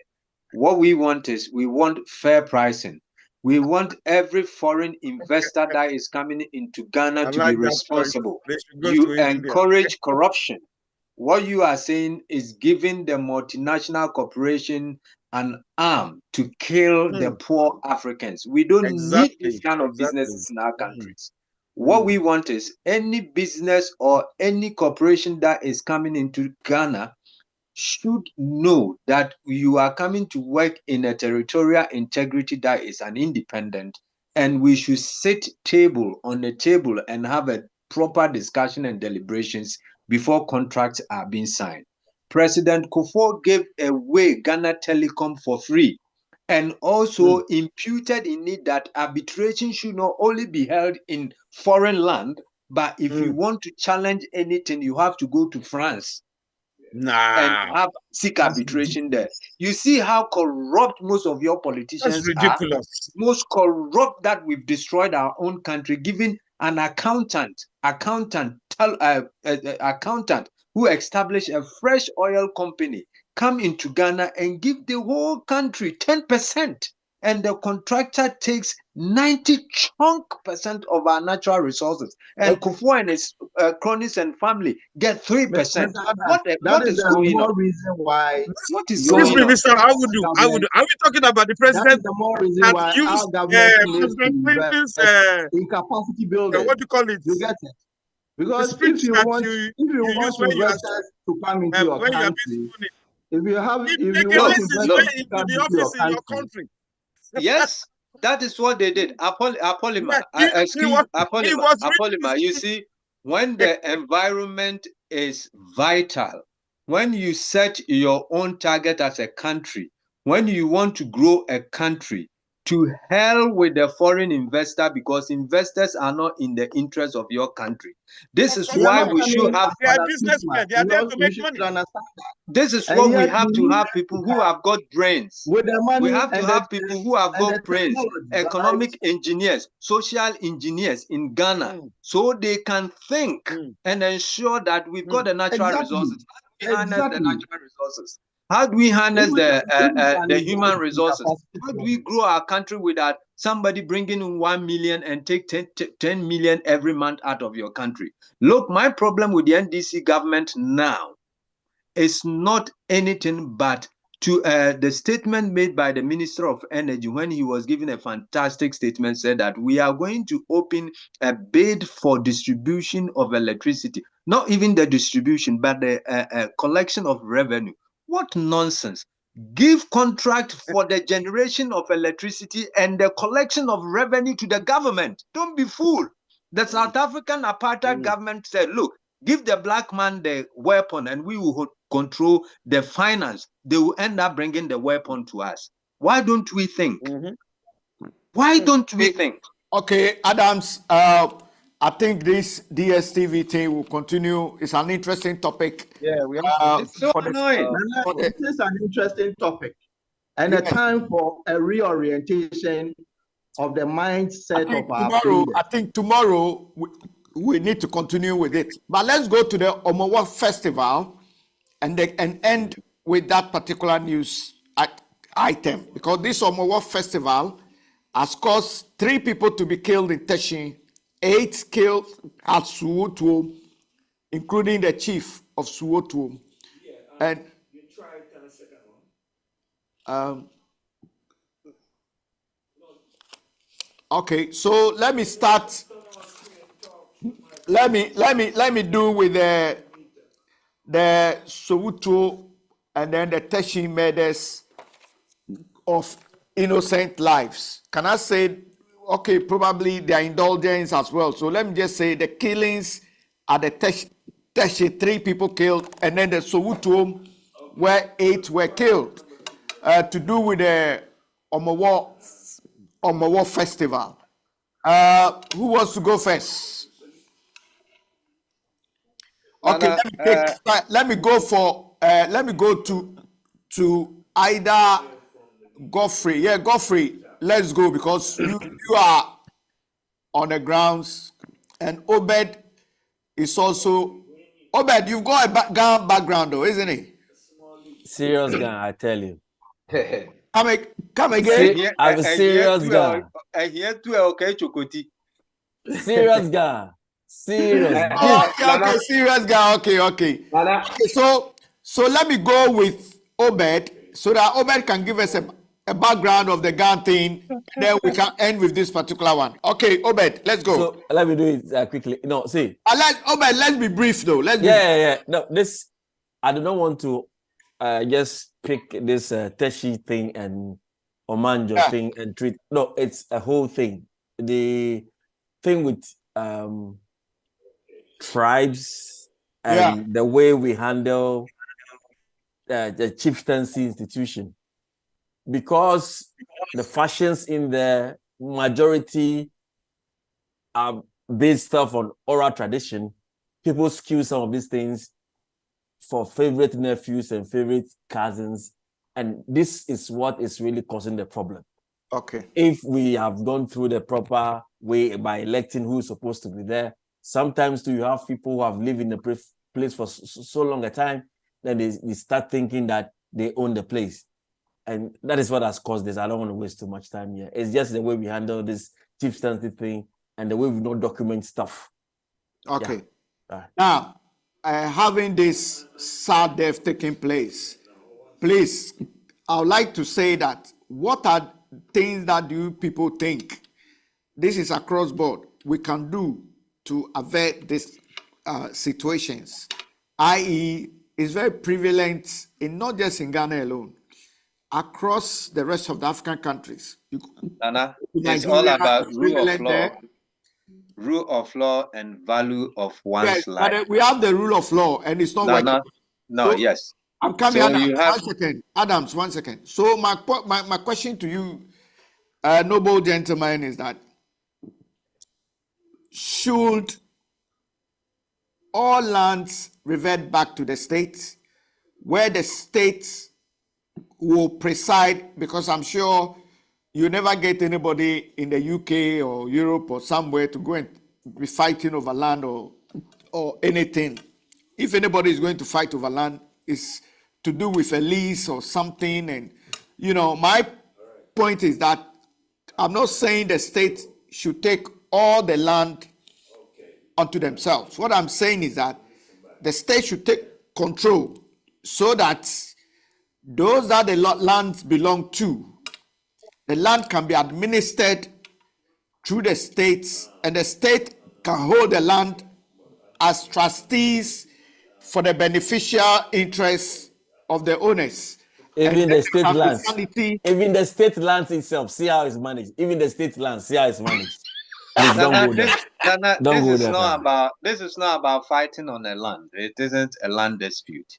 It is a dispute which emanated from celebration of a festival. And with the security of a country, it does not lie in the hands of the traditional rulers. It is the political administration, which is the state, that controls the security. And lately, Ghana is gone haywire. We've lost control of the security in the country. There is a lot of influx of weapons, light and heavy weapons in the country. So it is a challenge for this government, for this administration, to ensure that there is some form of rule of law in the country, law and order in the country. So the Minister of Interior and his ministry should come up with a plan as early as possible. Ghana, as we see it now, is sitting on a time bomb. Ghana, as you see it now, security, Ghana is not secured. So if I were the Minister of Interior, I will collaborate with the Minister of Defense. As soon as practicable, I will ensure that the conflict in the north and some lighter conflict dotted across Ghana should be brought to a halt, and proper justice dispensation should be held. Don't take it lightly. Okay, the politics we are playing in Ghana. Let me get the others to also come in. Stephen, your take on that? Yes, Nana, I agree totally with what Adam said. The reason is there is a lot of light weapons out there, which, if care is not taken, what is going to happen, especially when you look at the Galamsey areas. There was an incident where even a student shot a colleague. You see, all these things are indication So, that there is a Steve, problem Steve, which I'm needs interjecting with you. I'm not cutting you. I'm interjecting with you. So, is it a question of the rule of law that is not working, or is it a question of poverty, abject poverty gone haywire? Nana, it's a combination. You see, unemployment breeds all sorts of social vices. And coupled with what is going on with galamsey, the landguardism, and all these things are fueling this state of insecurity. You see, the chieftaincy issue is really a thorny issue that needs a national dialogue on it. It's not only a problem of the North, it's also a problem of the South. And I know the Interior Ministry, together with the Interior Ministry and then the Defense Ministry, are collaborating to come up with a bill that will give amnesty to people to surrender their weapons. But hasn't Ghana got enough laws? We are becoming like Britain. The laws will become more than the people. Dana, in Britain, when we seek for a weapon amnesty, we don't go to Parliament or we don't go to the local assembly to seek for that amnesty. We just put barrels on the street and we make advertisement. Look, kindly deposit all your weapon in here. If you don't do it this date, finish. We will grab you on the street and take it and put you in prison. Simple as that. There's search and search, stop and search. Allow Steve. I was interjecting with Steve, so allow Steve to come in. Yeah, I'm not Why saying we need law book, long nonsense things in Ghana too much. Waste of time. This man they must Mr. Adam must be But we need Adam to become the leader of Ghana, and he must get a serious he must get the national security advice post. I am a friend to Jeremy Corbyn, so you can tell. Okay, Steve Apolima. Adam Solid just interjected. Yeah, Steve, go on. No, so all that I'm saying is what Adam said is fantastic. There is actually something being done so that we can get these light weapons can be retrieved from people. I don't want to put any blame on the previous administration because we saw a lot of weapons coming in, all because of this galamsey issue and landguardism. But there is something really going on very soon. Something we will get to hear about it. There's something that I'm privy to. That's the reason why I'm making this point. Okay. But something that you know that you don't want to put it out there for the millions of us outside, I can understand. Probably is sensitive and you are under the confidentiality clause. We respect that. But what about the issue of the state getting to the bottom of this galamsey once and for all? And then I think poverty is to do with it. And I think that for the state to really eradicate galamsey, we need to provide jobs. If we cannot get the jobs, then we need a safety net, a safety policy in terms of a welfare state to cushion some of these things. Because what are they going to depend on? When I last visited Ghana, I was really, really shocked how even building in Ghana, the state doesn't build nothing. Everybody is chasing. Can I also interject with you? And Can I also interject? Before Galamsey, what were Ghanaians doing? Before Galamsey, Ghana was in a poverty, but we never ruined our forests and water bodies like probably that. you have a point. Before Galamsey, I went to school with machete. You might I have went to a point, school but with machete to clear my land, my plot, But but I never Adams, slashed anybody with a machete. but Adams, the system has broken down Yes. irretrievably. So we need to fix it. So I'm coming. I'm making a point. So if the Galamsey wasn't there, and the Galamsey is there now, it means that during those anger and poverty era, a lot of people were able to travel. These days, the immigration rules abroad has been tightened. They cannot travel anymore like they used to do before. So they've resorted to Galamsey. Part of my solution is the state to take control of affairs. But before they do that, they need to bring in and usher in a welfare state, make sure they start provide the basic amenities to every individual, because every African's life matter and deserves better. Where are the housing? Where are the flats? Where are the basic amenities for them? It's ridiculous. And so we need to look at it, and we cannot just throw it out there and say the government should just stop Galamsey, no measures, no plan, nothing. So let's look at it holistically. Yeah, you are right. You are right. But let me give you one critical example. You see, in 1987, 89 to 1992, there were these people who were farming in our forest reserve areas. They were warned not to go to encroach the forest reserve areas. And most of them were undermanned. If you go to Sepi area, they were farming in the forest reserves. Just farming to bring food and cocoa. But the fact that it is a forest reserve and they were warned not to encroach it, you know what they did? Ex-President Rawlings, of a blessed memory, yeah?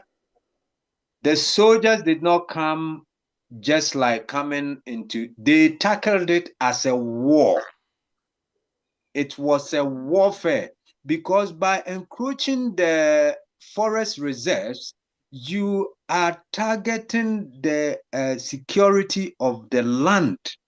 They didn't treat it just like what we are doing now. Yeah, but Adams, your point is So taken. the Galamsey can be eradicated, Nana. We don't have to.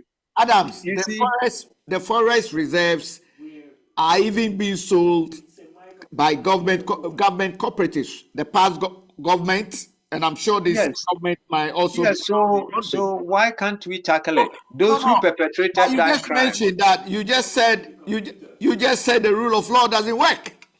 Yeah, but just said it.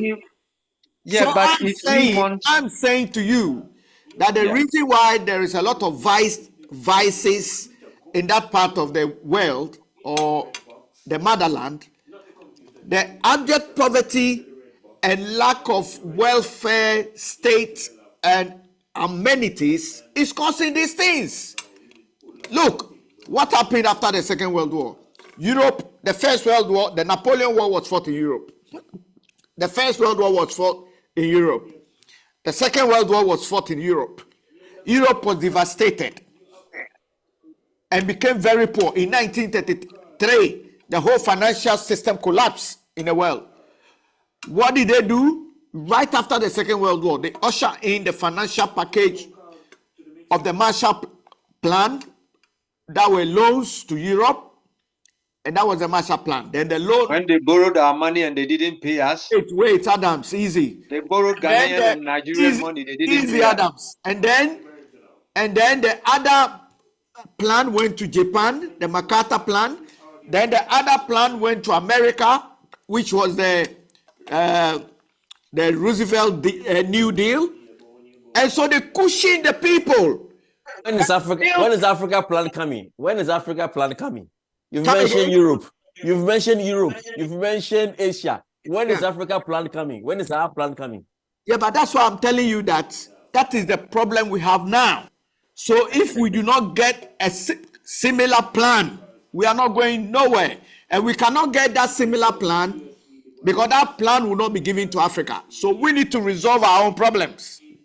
And to resolve our own problems, I can bet on my life.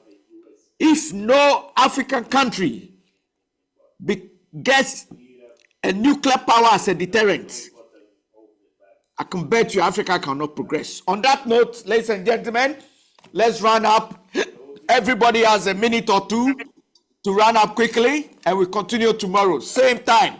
Please do not be late. Let me big up our global audiences from the YouTube, Facebook, TikTok, Instagram. The list is too long. Let me just mention a few. We have Attack Base 66. Thank you for watching.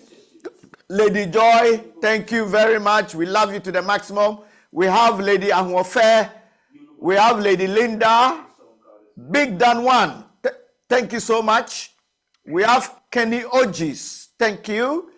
Nicole Nantini.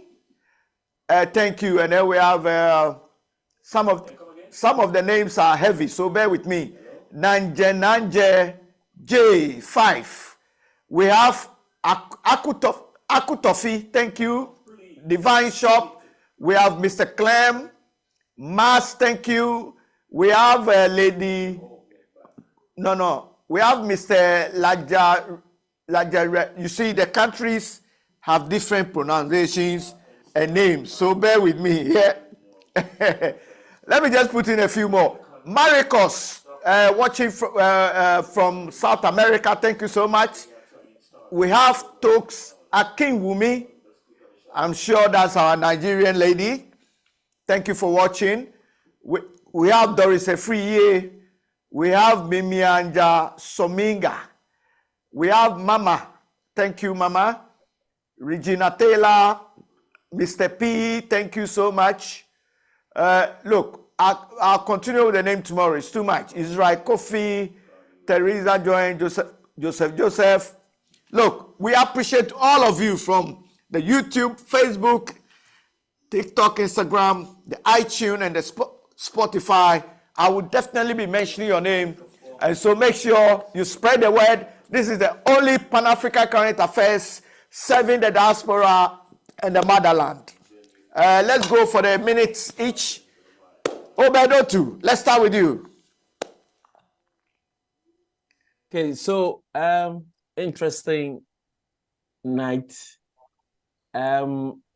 Sometimes when I hear people make Africa look like all hope is lost and like we don't know what we are doing, and I'm like, whoa, interesting, because some of the issues here in our underdeveloped state you find in other places too. But I can understand when it's closer to you, you feel it. So when the suggestion is being made as if, you know, that we are doomed and I'm like, no, come on. People are trying. You might not appreciate it because you sit somewhere and then you are looking at us in a different way. But those of us in there, trust me, we have big hearts and we are trying to shift things. So sometimes it hurts, but I'm like, yeah, I mean, I can understand where they're coming from. Yeah, that's what I'll say. Thank you, Obed. That was very brief and short. Sekule. Yes, Lord Denin. Sekule, just a brief, Yes. a minute from tonight's program. It's been very interesting discussion, very, very healthy, very civil. I'm appreciative of everybody's contribution, our gentlemen and all our ladies on the platform. Thank you very much. I hope we can do this. We can do this tomorrow unfailingly by the grace of God. Okay, thank you, Kule. Nice one. Let's go with Godfrey. Yeah, Godfrey. Keep it brief. Before I will make any remarks, there's one or two issues that I just want Yes, true.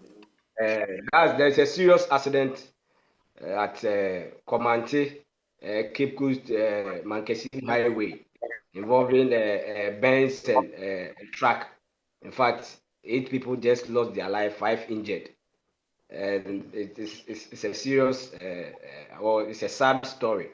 Fire service are there to finding solution to that. So we just say sorry to those who have lost their life. And Nana, MTN, has also issued a statement this week that they are going to shut down the 2G and the 3G. So who are using phone that is a 3G phone and a 2G phone. In fact, by the end of this month, I don't think you are going to use the phone. So that's one of the stories that I'm trying to channel out. A lot of people are using the 2G and 3G phone, so it will be a different, it will be a serious issue because, in fact, now MTN is trending on 4G and 5G. Godfrey, as MTN giving you a backhander, because you are supposed Oh, to the give MTN viewers has not given me anything, but a minute brief, and now you are campaigning for I get MTN. asked you. Okay, Nana, before I go, I will say if you are given any position here, you should know that you are not working for yourself. The people of this country has to be your priority because you are not working for yourself. You are working for us. So if you are given any position, you know how you come up with. So Nana, thank you. That's nice. Enough of your campaign for MTN. Yes, Adams. Before I go to Nanama, our beautiful Nanama. Nana, he's made a point. I'll comment on two of his points and say adios to the viewers for tonight. You see, needless death on our Ghanaian roads, needless death in our hospitals, needless death in our schools and everywhere. We have to be serious. We have to enact laws. We have to ensure that proper things are done on our roads. When I visited Ghana last year, I saw some trucks on the road, which I think were ships that have been imported onto the roads and wheels are put under it. How can we sit as a country to have those articulated, unwarranted, on-road-wealthy trucks on our roads that we've used the few taxpayers' money to build that roads for these trains to destroy the roads within few years? And we have people called ministers and managers and police officers on the road looking at this, killing our brothers and sisters needlessly. How can we live as humans? How can we live like this? And MTN, here when we went on 5G, my 2G, everything is working. So I think they will do a proper thing for my poor mother in the village who has got 2G phone to still use the MTN that she's got. And also, I pray to Ghanaian youth that we should be abreast with time, but we shouldn't overrun our traditions and culture. We should factor those things in our political thinking so we can grow a nation that is resemblance of what is this country that will help us grow. But if we go away from our cultures and tradition, that creates different thing altogether, and it doesn't tailor well to the human that lives in that locality. We should work hard and develop Ghana. Adams, if I leave you, you go for another hour. So let's hold there. That's nice points. Oba Pafi Nanama. Nana.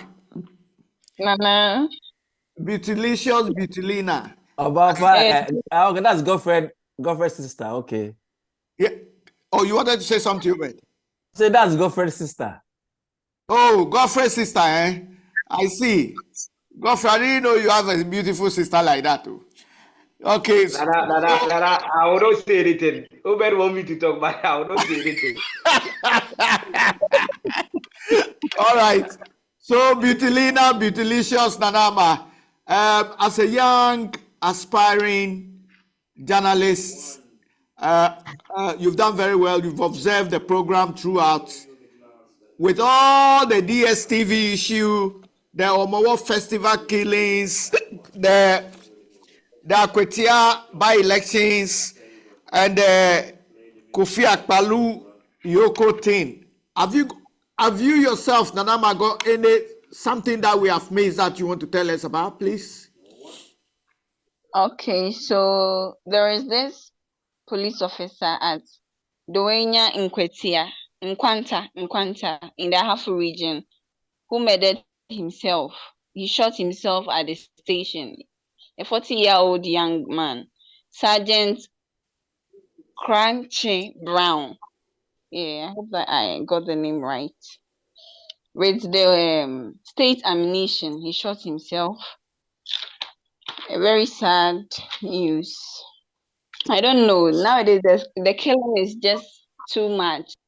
And then with the what they are writing, the malpractices are becoming unbecoming. Every day we get new people, new cases of people being caught practicing immorally. Like the malpractices are becoming too much.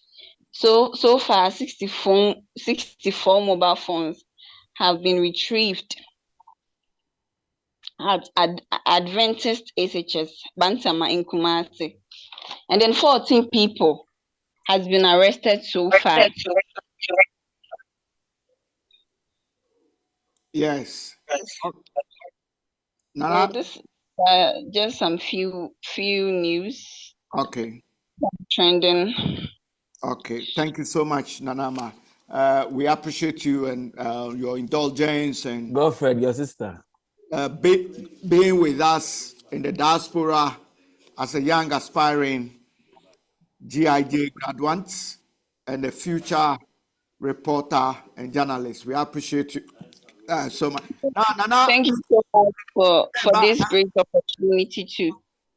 And greetings to all my colleagues. Especially Godfred. That is fine. I think so bad. He said, my sister, I'll try this day to see Nanama. Especially Obed. Nanama. I would like to meet here because I've never seen Nanama. Nanama, Sister, make sure you don't. Nanama, make sure you don't pass your phone number to Godfrey. You, Obed, have you seen what you are doing? Obed is the anti-B. Obed has become the mediator. You. I'm serious. Now, it's Obed who is pushing me to see Nanama. So your sister. How can I push you to see your own sister? You are the one pushing me, so I'll try to see her. Okay. It's good idea. Oh yes, we have Stephen. Stephen just came back. Oh, Stephen had a lot of problem with his network today. Stephen, can you hear me? Yes, I can hear you. Nana, I'm at the village. Oh, that is why the network was so bad. So sorry about that. Yeah. Okay, so Stephen, we've rounding up and almost rounded up. Give us your minute advice and your minute take. Nana, I thought I heard Mr. Adams who was saying everything is in Ghana is about laws, asking for the laws to be made for the roads, whatever he made mention of. But what I want to say quickly is that as much as Africans, as particularly Ghana, we need foreign investment. We need the investment and the technology to come in to create the jobs for our people. We need to protect those who are already in existence. Investors from South Africa like DSTV, we need to protect them. And so this whole debacle about the minister and DSTV is something that we need to deal with and deal with it amicably so that they will stay. Fairly. Because please, I have a few minutes. So if I can just finish. You see, the most important thing is that, yes, they may be overpricing, but there should be a way to resolve this issue. Maybe it is because their subscriber base in Ghana is not as compared to in Nigeria. And that is a reason why they are pricing that way. Or it can also be because they are operating in a monopoly. So what can we do to make sure that their prices come down whilst keeping them operating in Ghana and keeping the money in Ghana? and keeping our people employed. That is what I'm talking about. So we need to protect the image of Ghana because investors are watching. And if they don't like what is happening between DSTV and the ministry, they are not going to bring their money and their technology to come and invest in Ghana. That is all that I want to say. Yes, yes. Okay. Sorry. Your point well noted. Your point well noted. Thank you so much, Steve. And we hope and wish you a very good network tomorrow. Are you back from the village tomorrow, or you still be there tomorrow? No, I'll still be there tomorrow. We pray that you get a better network tomorrow. Steve, I'll very soon join you in the village. I love my village, so I'll come and. Adams, please, we are running. Adams will kill us. Adam will kill us. All right. Okay, guys. Yes, Stephen, you wanted to say something. Go on. Your network is still playing up.